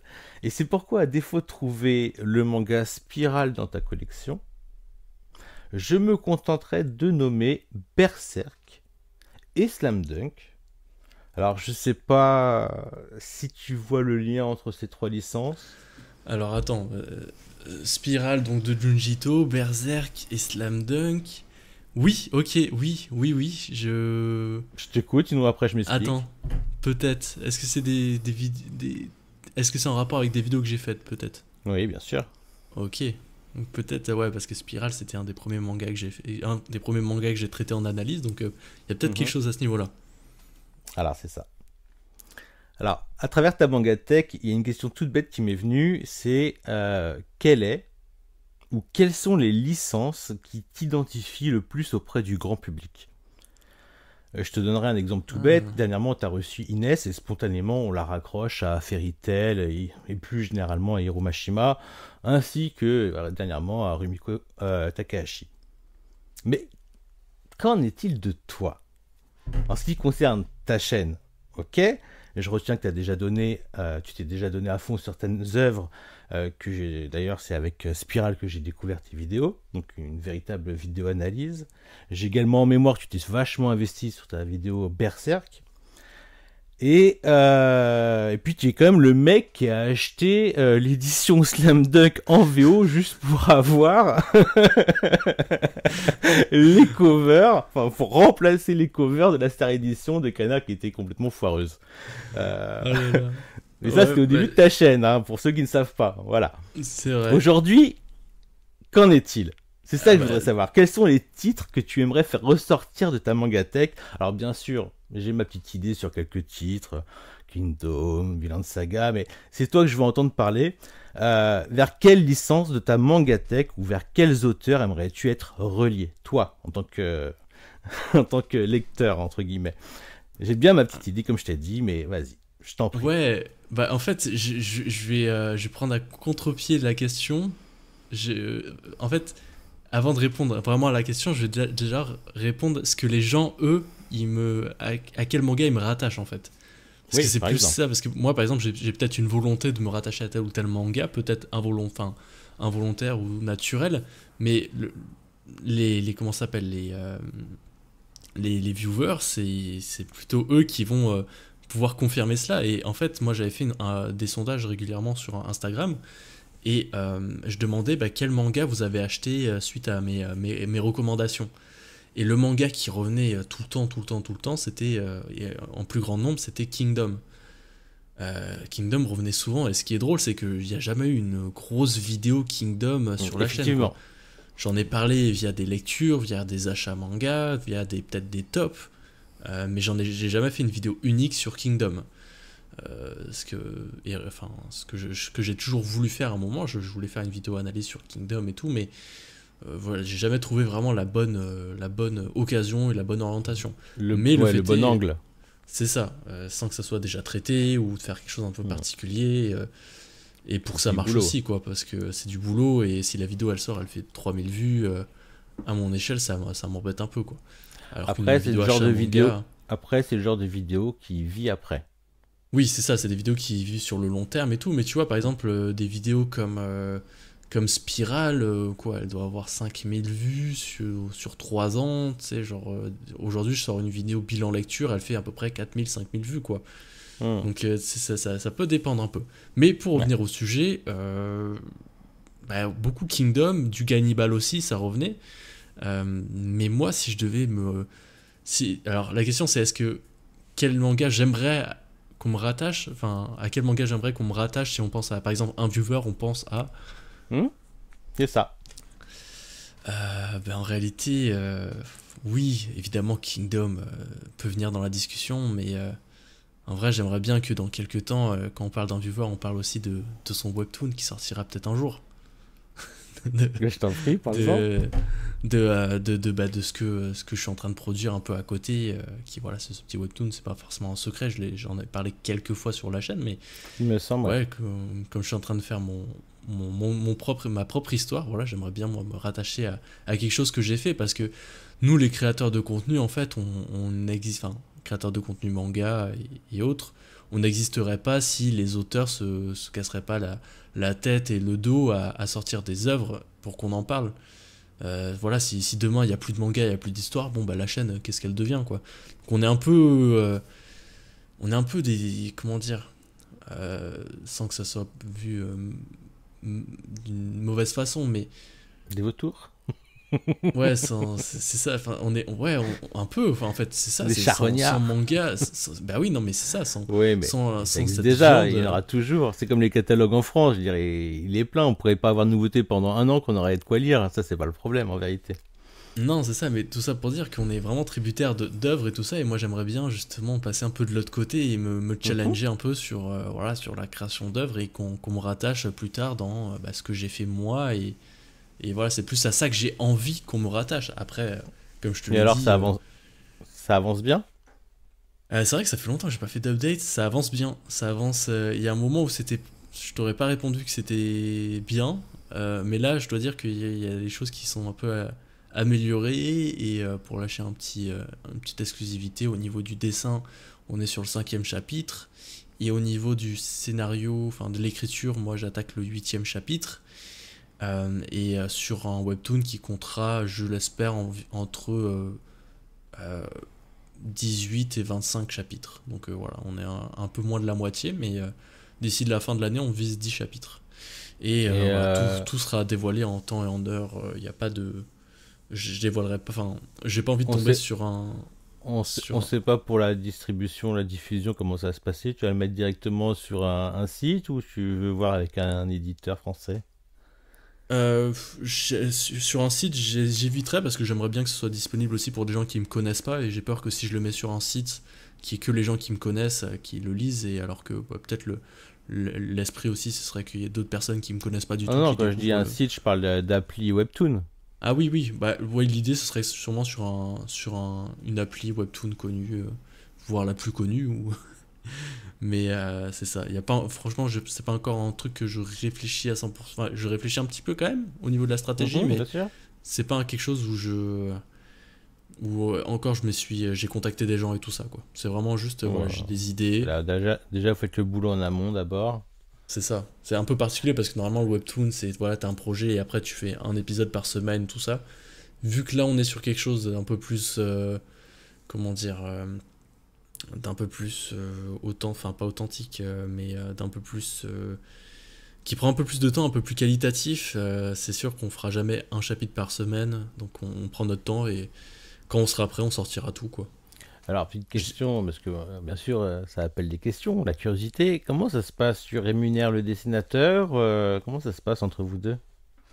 Bah oui, parce que tu fais bien de le souligner, parce que je dis on depuis tout à l'heure, mais oui, je suis pas tout seul dans cette entreprise, je suis avec un dessinateur, et voilà, c'est le mot indépendant que je cherchais, et donc voilà, justement, vu qu'on est en indépendant, bah, c'est moi qui finance le projet, effectivement, avec le dessinateur, là, pour que, vu qu'il est je le dévoilerai pas là dans cette vidéo, mais vu qu'il est en auto-entrepreneur, voilà, quand il travaille sur le webtoon, ça veut dire qu'il travaille pas sur d'autres trucs, donc j'estime que voilà, le rémunérer à la hauteur Bien que je sûr. peux, c'est la moindre des choses, parce que voilà, quoi, c'est quand même du temps investi, et voilà. Donc c'est produit full en indépendant, donc D'accord. C'est lui qui est venu te démarcher ou si vous êtes des amis et c'est venu comme ça, une idée entre vous? Comment ça s'est passé? Bah, c'est moi en fait qui voulait créer quelque chose, et donc c'est moi qui l'ai approché. Voilà, c'est un D'accord. dessinateur que vous avez déjà vu sur la chaîne. Si vous regardez bien là votre écran et qu'il est pas en, que la vidéo est pas en comment ça s'appelle, en grand écran, Genre essayer de peut y dessiner avoir des des épées, indices. quoi. C'est ça exactement, t'as tout compris. Ok. Donc ouais, non, c'est voilà. Donc pour revenir à la question initiale, parce que j'ai pas envie de tout dévoiler non plus, parce que c'était pas prévu, Non. hein, c'est Non, ça mais qui est non, bien pas du avec tout. la magie de ce format, mais c'est ça, j'aimerais bien qu'on me rattache à ce que je produis. Bon, pour l'instant c'est pas le cas, parce que du coup c'est pas sorti, mais voilà, moi c'est ça que j'aimerais bien. C'est un manga Bah, auquel enfin, une œuvre à laquelle j'aimerais bien qu'on me rattache, du coup. c'est un joli joker. T'as vu, hein, j'en suis bien sorti là. Mais Très sinon, bien. si j'utilise pas ce Joker, voilà, Kingdom, Berserk, c'est un peu les mangas voilà, que je préfère. Et si on peut penser à moi en pensant à ces mangas, ça me flatte. Hein. Je préfère ça que. Non, vas-y, je vais pas faire de. Je vais pas. Non, j'allais dire des En tout dingueries. cas, moi je pense à toi, le mec qui a racheté des Slam Dunk en VO pour mettre des nouvelles covers dessus qui sont même pas vraiment très bien adaptées en plus. Qu'est-ce que j'aurais aimé que connaître Grace Quarrel avant ça, quoi. Oh mon dieu, Ah, quelle c'était erreur. drôle. Surtout que je les ai Ça revendus en t'avait plus, ces coûté, tomes. Hein. ça t'avait coûté combien? 200 €, non? Oui, facile, Ouais, facile. t'avais Un dû peu mettre ça plus sur ta avec les frais de miniature, un port. truc comme ça. Ouais, même, ouais, un peu plus. Je pense que la miniature, j'avais un peu minimisé les frais, mais je pense que c'était un peu plus avec les frais de port et tout. Enfin, Ouais, c'est les frais de j'avais port en limite fait qui t'ont honte, fait quoi. mal. J'avais Ouais. limite honte, quoi, donc je Oh, l'avais après, revendu au plus bas. elle a dû avoir un effet cette vidéo sur ta chaîne, non? Tu sens qu'il y a eu un avant-après? Ah, je pense pas qu'il y ait eu un avant-après, mais oui, c'est une vidéo qui a bien marché à mes débuts. Ça a dû bien m'aider, je pense pour attirer un nouveau public. Effectivement, c'était un bon investissement finalement. Enfin, finalement. Mais bon, après, je l'ai revendu cette série. C'est en prévention de la nouvelle édition, donc bon. Bon, t'as vendu laquelle? La française ou la japonaise? Ah ben non, mais la japonaise, je les ai vendus sans jaquette à quelqu'un Ah qui bon? voulait apprendre le japonais et quelqu'un qui les a rachetés, j'étais content. C'est À un bien. prix Tu l'as revendu dérisoire. combien? À un prix 50 dérisoire, je euros pense 50, exactement 50 Ouais, dollars, encore c'est pire. honnête. Et du coup, bah, ouais, non, la série, je l'ai revendue à un copain qui est déjà apparu sur la chaîne d'ailleurs. C'est celui où j'ai fait une vidéo. Je construis une mangatech Dans d'un abonné. Magatech. Et je lui ai revendu. Voilà, c'est la deuxième vidéo de ce format-là. Et c'est à lui que je lui ai revendu les Slam Dunk. Donc, Sébastien, si tu passes par là, petit coucou. Et puis voilà. Hein. Ok, bah c'est bon pour moi. Allez. Bah, du coup, on passe déjà, on passe au troisième manga que j'ai sélectionné. Vous aurez un épisode un peu plus long là, que d'habitude là, de ce que je vois, mais je pense que vous Ça va kiffez. passer C'est un vite. format que vous appréciez et c'est un format que je le rappelle qui est aussi disponible sur Spotify et Apple Podcast. Voilà, si vous voulez pas vous taper les pubs ou quoi, c'est la petite astuce que je vous donne. Voilà, c'est dispo sur Spotify et Apple Podcast, si jamais. En dernier manga, manga badass, il y avait une remarque dans un des derniers podcasts que voilà, moi j'ai une remarque négative à chaque fois, ça m'appelle, je suis un peu appelé par ce commentaire négatif qui disait c'est bien beau, mais vous parlez toujours de mangas connus sur ce format. Et donc moi j'étais comme bon, ok, peut-être connu pour toi, mais il y a plein de mangas qu'on aborde qui sont pas forcément connus pour tout le monde. Enfin bref, voilà, commentaire négatif. Mais bon, je voulais quand même parler d'un manga peu connu, je pense, pour les gens, même si voilà, il y en a beaucoup qui vont le connaître parce que c'est un manga plutôt populaire. Mais voilà, c'est un manga, même s'il est plus ou moins connu, il y a beaucoup de gens qui ne l'ont pas lu, à tort, et je faisais partie de ces gens avant décembre 2023. Mais en décembre 2023, justement, j'ai corrigé cette erreur en lisant tous les tomes de Bakuon Reto, que tu avais dans ta mangatech, ou que tu as en partie, que tu as pas entièrement, mais que tu as peut-être en numérique totalement. Mais voilà, Ça. moi je voulais juste prendre ce petit moment avec toi pour mettre en avant cette œuvre Boku Reto. Est-ce qu'elle a résonné en toi autant qu'elle a résonné chez moi? Mais voilà, je voulais savoir un peu ton rapport avec Boku Reto de Tsutomu Takahashi. Mais tu vois, c'est pertinent parce que Tsutomu Takahashi, on a bouffé quoi, ces dernières années. On a bouffé, rebouffé, jusqu'à. Moi, j'ai commencé à tout revendre en fait pour garder Bakuon Reto. C'est pas que j'aime pas les autres titres de Tsutomu Takahashi, c'est juste que voilà, il y a une disponibilité numérique et on m'a déjà dit mais putain le trait il est gras et tout ça, faut le garder en papier, c'est trop bien. Je fais ouais mais en même temps j'ai besoin de place et s'il y a un titre que je veux garder de Tsutomu Takahashi, c'est Bakuen Reto. Je suis comme toi, j'ai mis longtemps avant de le lire. J'avais dû lire déjà les 5 premiers tomes à l'époque où c'était sorti, tu vois. Et puis j'avais pas continué, mais c'est comme pour Sido, c'est comme pour plein de choses. L'époque était compliquée, un peu comme aujourd'hui. Il y avait trop de sorties, tout était un peu cher. Les vagabonds étaient déjà à 9-10 euros. Il y avait les teufs, il y avait les Gantz, que des tomes à 9-10 euros. Donc tu comprends. Le Bakon Reto, en plus je me dis, oh, le Angel Voice, on va les mettre de côté un petit peu, et puis des fois ils sortaient pas le mois-ci, donc on les oubliait hélas. Et en fait, j'ai eu ma relecture des 5 premiers tomes, et je l'ai vécu de manière complètement différente que l'époque, parce qu'à l'époque j'étais très racaille blues, j'étais très baston, et donc je m'attendais à plus de baston, tu vois, donc j'aimais bien le titre, mais il me manquait ce côté un petit peu plus de bagarre, tu vois. Et à ma relecture des premiers tomes, mais j'ai été emporté, mais dès le premier tome déjà, ça m'a sauté aux yeux l'aspect graphique que j'ai trouvé beaucoup plus pertinent. Après, il y a toute cette ambiance, cette atmosphère. Alors, je me rappelais, la première fois que j'avais lu, je me dis, oh, c'est quoi ce gringalet? Un peu comme Takemuchi, sauf que lui, il pleure pas, lui. C'est pas, c'est pas un niais, tu vois. Mais le même gabarit, tu vois. Donc, je me dis, oh, petit gabarit, tu vois, de gringalet, fait chier, quoi. Et puis très vite, tu te fais happer par l'histoire. Déjà, c'est beau. Déjà, t'es dans une ambiance noire, mais en même temps, tu sens qu'il y a de l'espoir et ils se regroupent. Là, tu découvres tout ce qui est Bososoku, donc les gangs de moto. Tu en apprends un peu plus. Tu retrouves tes personnages que tu retrouves un petit peu dans Tokyo Revengers. T'as l'impression qu'il a pioché pas mal de personnages dans Bakuen Reto, ne serait-ce que le Mikey, tu vois. Quand tu vois l'autre blond à moto, celui qui a donné le goût au personnage principal de Bakuen Reto. Bref, ça te ramène dans un truc et puis voilà, il se passe des choses qui sont assez bouleversantes et en plus à la fin après tu apprends que c'est la vie de Tsutomu Takahashi, ce qui donne quelque chose de sacré en plus à cette lecture derrière, je trouve. Le seul truc qui me titille de temps en temps, je me dis mais comment il est passé de ça là, jeune délinquant comme beaucoup peuvent l'être ou l'a été, à dessinateur de manga.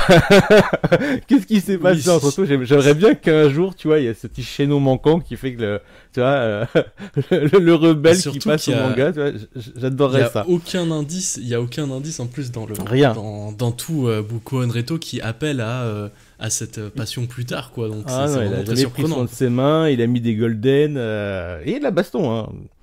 Mais c'était pas comme j'entendais, comme un Young GTO, comme un Rakai Blues.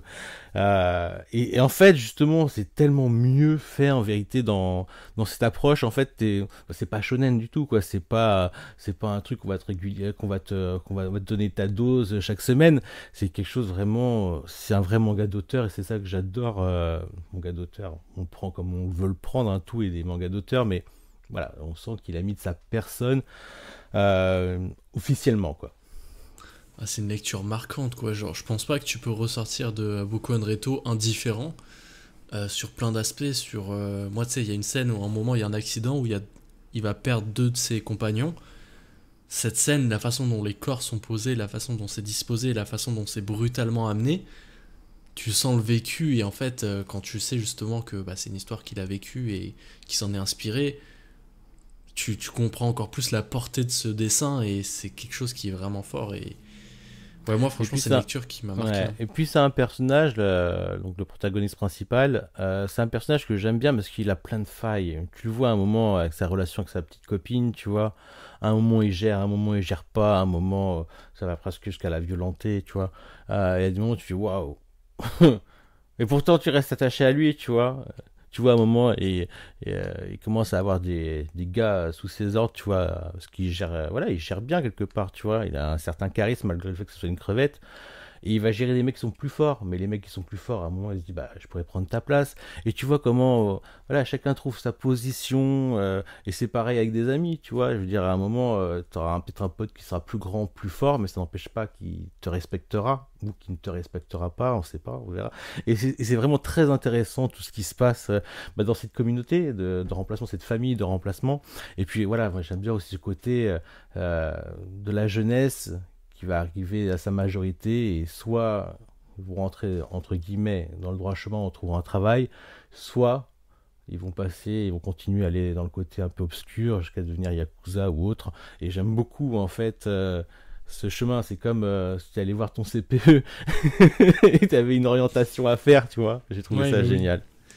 Non, ça, c'est comme si tu avais que deux chemins possibles et au final, on va voir que le personnage il va prendre une voie un peu différente. Puis même, sans parler, sans spoiler la fin, parce que l'idée c'est de donner envie aux gens de le lire, mais même la fin, elle est bien, quoi. Et c'est rare, tu sais, maintenant avec tous les mangas qu'on a, il y a plein de fins qui sont décevantes au possible. Puis là, t'as une histoire qui se tient en une vingtaine de tomes, je crois, et qui 18 et qui de bout en bout en fait se tient, et t'as une fin où tu peux, voilà, t'es content d'avoir fini le manga et t'es pas frustré de quelque chose, et voilà. Puis c'est une belle édition. Je crois que je t'ai entendu dire, t'avais certainement entendu dire qu'il y avait une nouvelle édition au Japon et tout ça, oui. et tatati tata.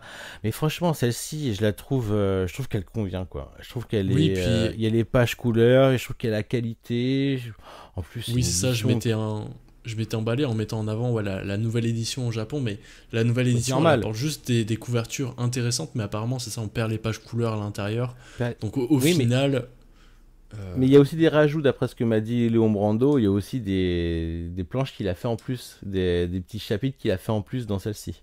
Ah ok, peut-être. Donc ça s'équilibre. Ouais, en fait, faut avoir les deux, quoi. C'est un peu comme Hokuto no Ken, tu vois, t'as la meilleure de chez Kaze, et t'as la récente avec quelques petites pages, des petites cases, plus que des planches en plus. Et des dollars en plus aussi. Hein. Et des dollars en plus, c'est ça. D'ailleurs, je l'ai fini récemment avec le tome 18, je suis content. Enfin, c'est bon, je suis débarrassé de cet achat qui me prenait un quel SMIC à titre t'as dit fois. De Hokuto no Ken. Ça y est, ça arrive à la fin là. C'est bon. Bah, il te reste, tu fais pas les Keiji ou les Tennoken aussi?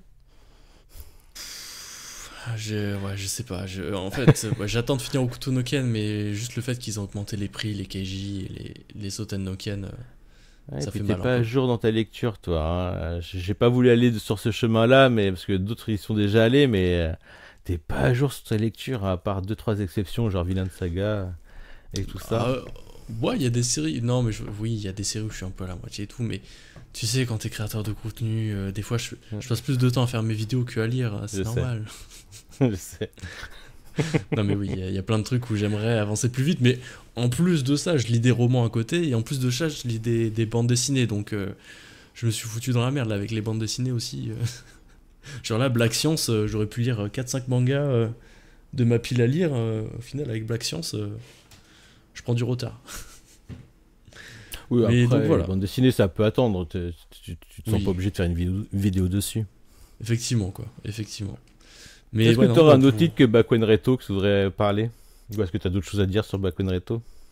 Bah non, c'était ça. Je voulais juste parler de Bakuen Reto, dire aux gens de le lire, et je trouve que tu nous en as très bien parlé. Puis voilà, moi j'en avais aussi parlé sur la chaîne, sur mon ressenti, mais c'est ça, je voulais juste mettre en lumière une œuvre qui est d'un auteur qui est plus ou moins connu, parce qu'il a eu un gros coup de lumière avec plein d'œuvres, et plein de créateurs de contenu en ont parlé.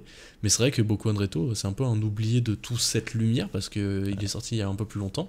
Et au final, comme tu l'as dit, moi je revendrais bien tous mes Tsutomu Takahashi juste pour avoir les Bakuen Reto, en fait. Presque.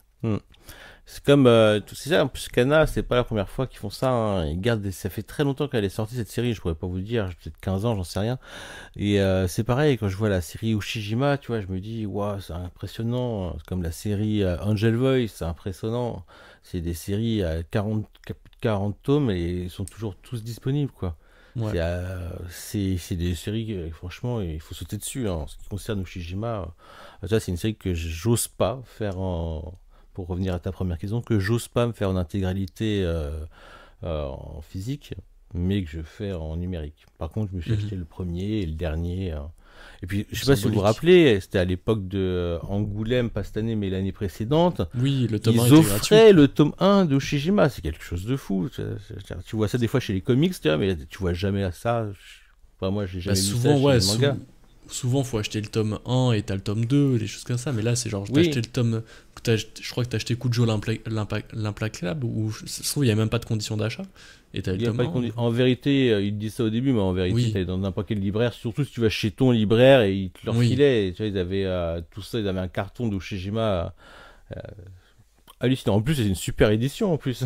T'avais des jeux de mots derrière et tout ça. Ça me fait 2 tomes 1 de Ushijima. Faudrait peut-être que je m'en débarrasse du premier. Parce que franchement, je garderais bien celui-là. Là. Le gratuit, je le trouve hallucinant. Et puis, t'as un petit peu de Kujo à l'intérieur. Il te relance. Tiens, comment tu le lis, Kujo, l'implacable? J'avais commencé la lecture, mais là j'ai pris un peu de retard. Là. Je dois Ouais. être à 2 tomes. Mais c'est sûr, c'est une série que je vais continuer. C'est le genre de série où Ouais, ouais. j'aime bien me les faire d'un coup. Quoi. C'est comme les The Fable, je lis pas un tome par un tome, je lis quasiment par arc. En plus, tu vis la sortie, c'est ça qui est pas mal, c'est que ça te fera moins mal de te rendre compte qu'à la fin, t'as une trentaine de tomes, que de dire, oh putain, j'ai 30 tomes à acheter. Oui, oui, oui. C'est ça.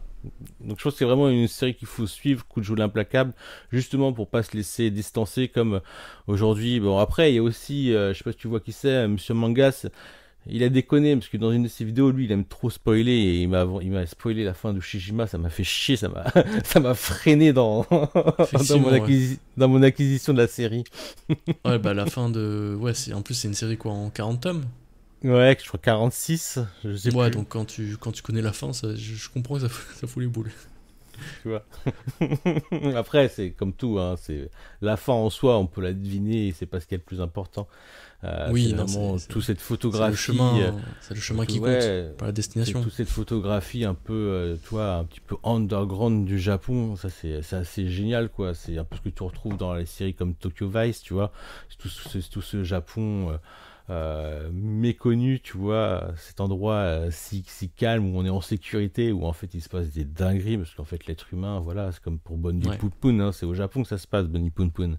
C'est des dingueries, quoi. Et c'est ça aussi que j'ai Ouais. bien aimé chez Bakuen Reto, c'était une photographie des années, je sais pas, je dirais 70, je sais pas, T'as l'impression Bertrand, d'y tu être. sens, hein, tu sens un peu ce côté un peu rock'n'roll, un peu, tu vois, c'est pas juste une banane pour avoir l'air d'avoir une banane, c'est la période de la banane, tu vois. Ah oui, non, Ça mais oui, s'appelle pas t'as je sais pas l'impression si, d'y être. ouais, je sais pas si ça s'appelle pas une banane à l'époque, cette coupe de cheveux, tu sais, un peu rock'n'roll, là, ça doit savoir un autre nom en vérité. Ah bah Mais là, voilà, les experts du Furio, ouais, de Furio exactement, pourraient faudrait leur nous le dire là. on lui demandera. Hésitez pas en commentaire si vous l'avez. Enfin, voilà. Est-ce que tu enchaînerais pas avec le dernier manga de cette émission? Et pourquoi il a... Fury s'est déjà fait mettre KO ou il a déjà mis KO? Non, non, parce que là, ça va être bientôt la fin de ce fight. Puis même, on arrive à 1h30 d'émission déjà. Eh ben C'est d'ores et écoute, déjà l'émission la plus longue. Mais franchement, ça m'étonne pas. C'était prévu. tu couperas au post-prod. Ah, jamais, jamais, jamais coupé. Ok, alors pour finir, le manga que j'ai choisi est un manga que tu n'as dans aucune de tes mangathèques. Oula, alors, alors il va qu'il me parler semble d'Hikaru no répondre... Go. Non, alors qu'il Ok. semble répondre en plus à toutes tes attentes, hein. Tu ne le possèdes pas. Bon, pourtant, il me suffit de jeter un coup d'œil sur les séries telles que Rainbow, Rikudo, Black Box, pour comprendre que tu as des atomes crochus avec les mangas de boxe, hein. D'ailleurs, c'est un peu le thème Ashitanojo. dans la salle loupé, le Ashitanojo. match de l'année, et les récits bien dark. On est d'accord. Je Ouais. pourrais même aussi m'appuyer sur tes Baki, sur tes Kengan Ashura, pour deviner que tu aimes plus largement les bons mangas de baston. Alors, peux-tu m'expliquer ce que tu attends pour découvrir Coq de combat, ou au moins ses 13 premiers tomes, sachant que c'est disponible en numérique, mais que tu pourrais aussi très bien te les faire envoyer par Delcourt Tonkam d'une manière ou d'une autre, parce qu'il y a de quoi faire une putain de vidéo dessus. Est-ce que tu as quelque chose à dire ou j'enchaîne? Non, tu veux m'enchaîner encore? Ah, je suis prêt à t'enchaîner parce que c'est pas la vraie Vas-y. question. Ok, vas-y, enchaîne. En vrai, voilà. En vrai, pour te dire, j'ai envie de rebondir un petit peu aux conversations que tu as eues avec Sheldy et Soso, et Mademoiselle Soso. Je m'explique. Tu approches des 50K, à peu près. Ce qui pour moi est 40. énorme. Bah, ouais, tu t'approches des 50K, quoi. Il te reste plus qu'une dizaine, quoi. Ce qui ça va beaucoup plus vite que quand t'es à 1 et que tu vas à 2, quoi, j'ai l'impression. Bref. Ce qui est énorme pour un YouTuber qui traite uniquement de manga et non d'animé. Tu vois ce que je veux dire? Oui. Vois-tu encore un intérêt à faire la promotion d'une œuvre qui te tient à cœur gratuitement? Ou juste pour recevoir des mangas? Je précise bien qu'ils te tiennent à cœur. La nuance est importante, histoire que histoire que ton positionnement reste impartial dès lors que tu seras payé pour tes services. Juste, as-tu envie de passer ce cap-là, quitte à érafler un peu ta stricte crédibilité auprès d'une partie de ton public actuel? Je te pose cette question car j'ai cru comprendre que Mademoiselle Soso, qui n'a jamais caché son affection pour la licence Dan Dadan, a préféré ne pas faire de vidéo dessus car Crunchyroll ne lui a pas proposé de collaboration rémunérée pour ce titre. Il me semble que c'est Sheldy qui t'a dit ça dans un précédent épisode. Et moi, je trouve que ça s'entend. Qu'il avait sous-entendu à un moment, ouais. Et je trouve que ça s'entend. Pourquoi elle ferait ça gratuitement alors qu'ils en rémunèrent d'autres à côté? Au final, ce serait presque se dévaluer sur le marché alors que c'est son job. Puis pour être... La question... Attends. Vas-y. Puis pour être totalement transparent avec toi, j'ai l'impression que l'abandon des vidéos achat manga sur ta chaîne n'aura rien d'anecdotique. Et que ça me rappelle le conseil avisé que Mademoiselle Soso t'a donné quant au fait que ces vidéos achat manga sont principalement regardées par un public de niche. Alors dans ta dernière vidéo, tu as parlé que c'est des vidéos à 8K, ce qui perso me semble très bon, mais qu'il faut nuancer lorsqu'il est question de gagner des sous pour vivre. Et en vrai, ça se discute si on se compare par exemple avec les stats de Vic Manga, dont les vidéos tournent autour des 40 en moyenne, 40K. Après, il faut reconnaître que lui, il y a du boulot technique derrière, tout ça. Il y a un montage qui est susceptible de plaire au plus grand nombre. Bref, on te connaît ambitieux. Tu as déjà annoncé vouloir être le numéro 1. Tu as déjà gagné un peu d'argent par-ci par-là, surtout lors de l'âge d'or des TikTok. Mais qu'en est-il aujourd'hui? Et en admettant que tu adores la licence Code de combat, tu te contenterais de recevoir les mangas gratuitement pour en parler en vidéo, ou ta collaboration sera dorénavant plus professionnelle? Waouh. Ouais, je me suis pris la tête. Bon, on arrive à 1h30 de podcast. Je pense qu'on va couper. On fera une autre partie. Tu l'as déjà fait, Inès, celle-là, tu peux pas. C'est vrai, je peux plus faire la blague. Mais il y a tellement de trucs à dire, Mais tu vois où je veux en venir. Oui, non, tellement. Puis je pense que tu connais ma réponse. Au fond de toi, tu connais la réponse. Mais c'est bien que tu apportes le sujet. Parce que oui, il y a... En fait, ouais, quand Shadley avait parlé de ça, que Soso avait un peu boudé, alors elle avait sous-entendu, est-ce que c'est vraiment le cas? On n'aura jamais le fin mot de l'histoire, et je veux pas parler en son nom, mais je peux comprendre quand tu te places en ambassadeur d'une série, que ça soit frustrant d'avoir fait la promotion d'une série de ton côté sur Twitter, enfin d'en avoir fait vraiment une propagande, que quand une fois que ça sort, la maison d'édition va s'orienter vers d'autres créateurs qui s'en foutent complètement de la série pour parler, pour mettre en avant la série. C'est peut-être un peu frustrant parce que toi tu regardes ça d'un point de vue extérieur et tu te dis, tu sais, c'est comme le mème de Bob l'éponge où t'as le calamar qui regarde Bob et l'étoile, tu sais, courir dehors, tu sais, t'es comme ah ouais, je fais pas partie de la partie, alors que voilà, j'aurais bien aimé faire partie de la partie. Donc je peux comprendre cette frustration. Il y a aussi, c'est pareil pour la bande dessinée, il y a beaucoup de créateurs de contenu, de comics qui vont un peu voir d'un mauvais œil le fait qu'il y a des maisons d'édition qui envoient des comics à des créateurs de contenu manga, qui vont pour certains pas forcément lire les comics et qui vont en parler rapidement, et alors que eux, les créateurs de contenu comics, ils reçoivent très peu de services presse pour certains, et pour certains en ont jamais reçu. Donc je peux comprendre qu'il y ait cette frustration et des fois de vouloir bouder quelque chose. Après, moi, si j'aime bien une série et que je veux mettre en avant quelque chose, il n'y a pas forcément besoin d'être payé ou quoi pour mettre en avant la série.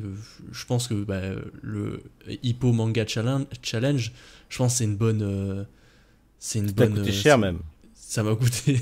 C'est ça, c'est genre, j'ai payé de ma personne et avec mon portefeuille pour mettre en Autant avant cette. pour acquérir la licence, autant pour la renvoyer. C'est ça, donc, Ouais. dans le sens où si vraiment j'ai envie de faire quelque chose, en fait, je pense que plus maintenant je me positionne en si la vidéo va être bien, si ça va être une bonne vidéo, peu importe si je fais de la pub gratuitement pour une maison d'édition ou pas, peu importe, si je pense que ça va faire une bonne vidéo, que je vais m'éclater à la faire, c'est plus vers comme ça que je vois les choses maintenant. Mais Et ça, c'est c'est pour ça que voilà, c'est maintenant ou c'était avant ou ce sera encore Hmm. ça plus tard, à ton avis? Moi, je pense que ce sera encore ça plus tard, même si Ouais. c'est dur à dire parce que bah, pour l'instant, j'ai été très rarement payé pour mettre réellement un manga en avant. Vraiment très. Enfin, Oui, par c'était rapport plus à pour tout. des publicités, des jeux, des trucs comme ça, je crois. Oui, puis même par exemple, la collaboration. Je pense que j'ai une fois été payé pour mettre en avant une vidéo, enfin un manga sur YouTube, c'était pour Shot L. Donc là, c'était Panini. Non, c'est Shot L, c'est Panini. quel. Oui, c'est Panini Ouais. qui m'avait approché pour mettre en avant la série. C'était la seule fois où c'est arrivé, quoi. Et après, bon, bah, c'est ça, j'ai parlé de tellement d'autres mangas où j'ai pas été payé ou que j'ai payé moi de ma poche.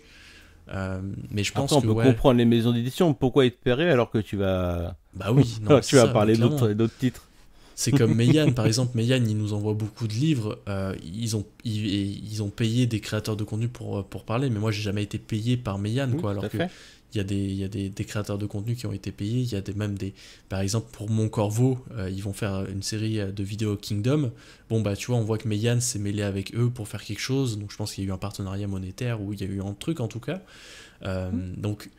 Tu vois, moi j'ai jamais été payé pour mettre en avant de Meian, ça m'a pas empêché de mettre en avant Gannibal à fond, mettre en avant Kingdom, quoi. Même si je les ai reçus, et encore les Kingdom, je les ai payés, je crois que j'en ai reçu peut-être 4 de Kingdom, le reste je les ai payés, quoi. Mais je comprends ta question sur le fait que quand t'évolues, peut-être que t'as cette façon de. Tu sais, il y a beaucoup d'influenceurs en général où genre, ils se font taper sur les doigts quand ils mettent en avant des marques gratuitement sur les réseaux sociaux. Ils se font taper sur les doigts par leurs agents parce qu'ils disent non, mais si tu fais ça, tu perds un peu de ta comment ça Bah s'appelle, oui. de ta pas Cash crédibilité, price. mais ouais, Mm. c'est ça, tu perds un peu de ton aura financière, quoi. Si tu mets ça en Mm. avant gratuitement, pourquoi il y a des marques qui paieraient des dizaines de milliers, voire des vingtaines de milliers pour mettre en avant des choses alors que voilà, tu le fais gratuitement pour certains trucs. Donc ouais, je peux le comprendre cette question, mais comme je te l'ai dit, moi si je peux faire une bonne vidéo, c'est ça qui m'anime, et ça rejoint le fait que j'ai arrêté les achats manga récemment, c'est parce que faut se renouveler aussi, quoi, créativement, ça fait 3 ans que j'en fais, ça marche bien, oui ok, mais est-ce que c'est des vidéos qui apportent vraiment pour la chaîne, quoi. Je m'en souviens dans une vidéo bilan de la chaîne, j'avais parlé que je voulais faire évoluer le format. J'avais Mhm. des idées en tête, mais j'ai jamais trop réussi à les mettre en place. Donc en fait, je me dis, bon, allez, ça sert à rien de se casser la tête. Maintenant, il y a ce format un peu, pourquoi t'as ça dans ta Mangatech, qui a repris un peu le flambeau sur un format récurrent qui revient chaque mois et qui est entre guillemets facile à faire, même si c'est de la préparation, mais au niveau du montage et tout, c'est plutôt facile à faire, puis c'est du plaisir à tourner, alors que les achats manga, même si c'est un plaisir à tourner parce que tu parles un peu comme un podcast et c'est fun, voilà, est-ce que ouais, des gens regardent des vidéos achats manga de 2021 je sais pas trop, quoi. C'est pas des vidéos qui restent dans le temps, alors que voilà, c'est format podcast, c'est format analyse, c'est des choses qui peuvent un peu mieux vieillir, et c'est là où les gens vont un peu plus peut-être s'abonner parce qu'ils voient une vraie valeur ajoutée, alors que vidéo D'accord. achat manga, il n'y a Alors, pas trop de valeur ajoutée. alors, avec ton désir d'être le numéro un, qu'on prend comme un troll ou pas, en tout cas, moi, je pense que tu fais tout pour, donc ça c'est bien. Tu parles pas pour rien, j'ai envie de dire. Entre ton désir d'être numéro un et ton désir et un désir d'être professionnalisé, il y a quoi? Il y a une marge qui est à faire que tu as envie de passer ou pas pour l'instant? Bah, pour être le numéro un actuellement en manga, ce serait quoi? Ce serait. Est-ce que si on considère que le chef otaku c'est le numéro un, est-ce que ce serait le dépasser? Ça me semble très difficile avec le nombre d'années Mais bien sûr, mais d'écart. on comprend. Mais C'est pour montrer le fait que tu es ambitieux, tu vois ce que je veux dire. oui, Est-ce c'est que ça. ton ambition va jusqu'à te professionnaliser? Ou est-ce que franchement, peut-être que c'est ton webtoon qui te prend, qui fait que tu préfères prendre cette voie-là que de professionnaliser sur YouTube, je sais pas. Ouais, l'un n'empêche pas l'autre, hein. C'est pour ça que je le fais en parallèle, en sous-marin, et que j'en parle très peu. C'est que, au final, si tu regardes quelques vidéos de la chaîne, tu sais pas que ça arrive. Quand le projet arrivera, ça C'est va vrai. en étonner de plus d'un parce ils vont penser que c'est sorti de nulle part. Mais il y a que les gens qui suivent vraiment toutes les vidéos qui le savent, ça. Moi, je pense que l'un n'empêche pas l'autre parce que voilà, je peux faire les deux, même si ça prend beaucoup de temps, ça me freine pas. J'ai trouvé un rythme d'écriture et tout où ça me prend pas plus de temps que ça. Et enfin, je peux libérer du temps pour le faire, mais je pense que je me professionnalise depuis quasiment le tout début de la chaîne, quoi. Que ce soit en ayant une structure, une vidéo par semaine, des formats qui reviennent. Un Euh, agent? non, j'ai pas d'agent. C'est moi mon Mais tu propre souhaiterais agent. en avoir un?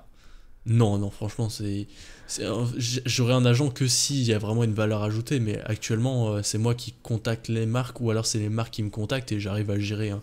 Tu sais, écrire un contrat, lire un contrat, ça se comprend, signer un contrat, ça se fait, quoi, pour l'instant. Mais je comprends que quand t'as des centaines de milliers d'abonnés et que là, t'as 5 6 marques qui t'approchent Hmm. tous les semaines, je peux comprendre la plus-value d'un agent, mais actuellement, pour l'instant, je n'en vois pas la plus-value. Et c'est pas forcément une priorité, quoi. Ça arrivera si, voilà, mais déjà avant que j'arrive aux 100 000 abonnés, il va s'en passer du chemin, je pense. Parce que voilà, comme tu l'as dit, faire des vidéos manga exclusivement Hmm. sur la chaîne, sur YouTube, c'est dur voilà, de passer un cap. Enfin, on voit beaucoup de créateurs de manga et tu vois, il y en a très peu qui dépassent voilà, les 50 000 abonnés exclusivement manga. Il y en a pas beaucoup, hein, donc ouais, non, je pense que Alors, ça pour vient. revenir à la Enfin, vraie... Alors, pour revenir à la vraie question, lorsque tu vas lire instantanément lorsque tu vas lire Coq de combat, tu nous promets une belle vidéo ou pas? bah, si je peux en faire une bonne vidéo, oui, pourquoi pas. Sinon, Ah, je au te jure pire, qu'il y a tellement, mais il y a tellement de choses à dire. ouais. Ouh, je suis Non, mais étonné en fait c'est. que t'aies pas encore la série. Bah, je pense, là, si en plus tu me dis elle est disponible en numérique. Elle est disponible en numérique et je te jure, il y a vraiment un potentiel incroyable pour que tu te fasses une vidéo analyse de malade. En Ouais, plus avec une série que tu vas aimer. ok. Bah, moi je te fais confiance hein, sur les séries que tu me recommandes. À chaque fois tu tapes dans le mille, hein, tu m'avais recommandé Blame. Bon, même si j'allais lire Ouais, Blame c'est un jour dans ma facile. vie, mais voilà, je te fais confiance et ouais, les coques de baston. Après, je me fous dans la merde parce qu'à chaque Coq de podcast, combat, attention, hein. oui, oui, Chameau. coq de combat. Non, mais parce que Chameau. voilà, à chaque podcast, je m'engage. Par exemple, avec Soso, je m'étais engagé sur les shoujo, sur Nana et tout. Après, Oui, mais même ça c'est sur pour être Yona. gentil, ça, faut pas déconner. Non, non, mais après, je comprends la critique. Et toi, tu lis des shoujo. Moi, je lis pas de shoujo, vraiment. Donc, j'essaie de le lire. T'aurais dû lui Mais non, dire que mais. c'était en numérique tout ça. Ah oui, non, mais c'est sûr, ça va être en numérique par contre. Mais non, ouais, allez, coq de combat, c'est sûr. Non, mais c'est. Oui, en plus, t'en as parlé récemment, je crois, dans ta chaîne. Tu disais que beaucoup de gens disaient que c'était. Vers la fin, c'était un peu moins bien, alors qu'en fait, c'est justement, dès qu'il y a un changement de dessinateur, ou. Je sais plus où j'ai écouté ça. Ouais. Je pense que C'est pas c'est chez dessinateur, toi. c'est scénariste. Scénariste, ouais, il y a eu un changement de scénariste, et au final, c'est meilleur. Enfin, je pense que c'est toi qui en as parlé récemment, non? J'en ai parlé effectivement pour dire qu'effectivement beaucoup estimaient que au changement de scénariste à partir du tome 20 c'était beaucoup moins bien, mais en fait c'est bien avant que c'était beaucoup moins bien, c'était à partir du tome 14 et que c'était pas forcément moins bien, c'est juste qu'il y a un problème de cohérence dans le récit en fait. Et à partir moi je trouve qu'à partir du tome 20 la cohérence revient, tu vois. Après je pense qu'il y a eu vraiment un laps de temps, tu sais, la série a été voilà, ne pouvait plus être exploité ni au Japon ni à l'étranger à cause de ce conflit Oui. d'intérêts sur les royalties du film. Ce qui a fait qu'il s'est passé un temps et la hype de ce titre est partie loin, quoi. Donc après, quand ils sont replongés ou quand ceux qui découvrent aujourd'hui ont adoré les 13 premiers tomes, ont trouvé sympa le reste et ils se sont dit que la fin a été à chier, ben, pour moi, il se trompe. Elle est très bien, elle est cohérente la fin. Mais c'est vrai que tu as peut-être des antagonistes qui répondent plus à ce que tu as eu avant, quoi. Mais en soi, le message, tout ce que ça apporte, en fait, c'est constant quand tu arrives à décrypter. Et c'est ça, parce que c'est un manga qui a besoin aujourd'hui d'être décrypté, en fait. Ok. Ok. Bon, bah écoute, Mais ça tu peut le être lis une comme mission, hein. ça, sans tous ces éléments, et tu prends ton pied. Mais quand tu y réfléchis, tu fais ah, mais pourquoi ça en fait? Et ce qui fait ce manga en fait d'une richesse, mais d'une richesse. C'est un des mangas, ils font partie de ces mangas où c'est un plaisir de relire déjà parce que t'as de l'action, t'as quelque chose de dark, t'as quelque chose de. avec des messages sociaux qui sont... Voilà, c'est le genre de manga que j'ai envie de mettre à côté de Bakuen Reto, tu vois. C'est vraiment... ça... C'est un manga qui chamboule. Je sais que tu as aimé Rainbow, je sais que tu vas aimer quelque part un peu Coq de combat, je sais que tu as aimé tel titre, je sais que tu vas aimer celui-ci. Et ce titre, je sais que tu vas l'adorer. Je le sais. Non mais oui, non mais faut que je saute le pas. Mais je veux juste revenir aussi à la question initiale sur le professionnalisme, enfin Oui. professionnaliser tout ça. Il y a un truc qui me vient en tête, tu vois par exemple, il y a une vidéo qui sort la semaine prochaine, là, à l'heure où on se parle, ça va être une vidéo bilan lecture, où je fais un sorte de top flop, bon tu connais le concept, je parle des mangas que j'ai moins bien aimé jusqu'aux mangas que j'ai bien aimé.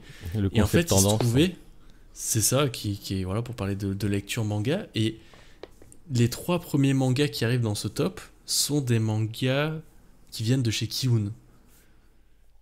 Et là, je m'étais posé la question, je me suis dit, attends, Kiun, ils me boudent un peu, ils m'ont boudé depuis que j'ai mal parlé de Akane Banashi, tu vois, que j'ai donné mon avis Mais sincère. c'est pertinent Je ce que reçois tu dis. plus de service presse. Et je me suis dit, mais attends, là, je vais mettre en avant correctement 3 de leurs séries, donc The Bugle Call, Crescent Moon et une autre série de Kiun, je sais plus laquelle c'est. Mais c'est là qu'ils ont un travail à faire, les maisons d'édition, c'est que si on descend une série, ça veut pas dire qu'on va descendre l'autre. Par exemple, je peux me poser la même question avec Pika. Je te défonce Rokkanedishi Blues dans son édition, et c'est ça qui leur fait mal, c'est l'édition, c'est pas la série. Tu critiques une série, ils s'en foutent, c'est pas eux qui l'ont fait, mais tu critiques leur édition, c'est leur travail, c'est le temps qu'ils ont pris, les sacrifices qu'ils ont fait, ça les fait chier. Pourtant, demain, tu vas dire The Fable, très bonne édition, très bon machin, nickel machin truc, Mais Pika oui. graphique, génial machin truc. Et c'est là qu'est la notion où c'est à eux aussi un petit peu de relativiser un petit peu. Si toi, à un moment, tu te dis que Akane Banashi, bah, ça t'a pas touché plus que ça, et moi je comprends pourquoi, et que en plus, eux, ça leur fait mal parce qu'ils t'envoient un service presse au Québec, ça a dû leur coûter 100 balles de te l'envoyer. Non, attends. Ils me l'ont envoyé en France, c'est moi qui paye après de la France au Québec. Hein. Il y a très peu d'éditeurs qui m'envoient. Donc, tu sais, Bah, en plus. Je comprends que tu sois dégoûté alors. Non, mais tu vois, genre. Et c'est là où je me suis posé la question. Après, j'ai sorti la vidéo quand même. Enfin, tu sais, je me suis posé la question pendant un microseconde en me disant, attends, mais Oui, je vois. en fait, je suis en train de leur faire de la pub de ouf alors que eux ils me boycottent. Bon, bah. Après, je me suis dit, bon, bref, au final, je m'en fous. De toute façon, moi, ce que je veux parler, c'est de manga. Et si The Bugle Call, c'est un manga qui m'a plu, je le dis. Et en fait, je m'en fous de la maison d'édition ou quoi. Elle m'a pas envoyé le service presse et tout ça, mais genre... C'est pertinent parce que tu vois, à un moment, tu sais, tu te dis, tu veux faire une vidéo avec le plus d'informations possible, avec des petites bandes en dessous, avec le logo machin. Et après, tu te dis, mais pourquoi tu vas faire ça? Pas... Alors, tu sais, je m'amuse à marquer VRP pour Mégane parce que, voilà, quand il y a une série que j'aime bien, voilà, tout le monde sait que qui m'envoie des mangas, donc quand il y a une série vraiment que j'aime bien, je la mets en avant. Je trouve que c'est, voilà, donnant, c'est normal.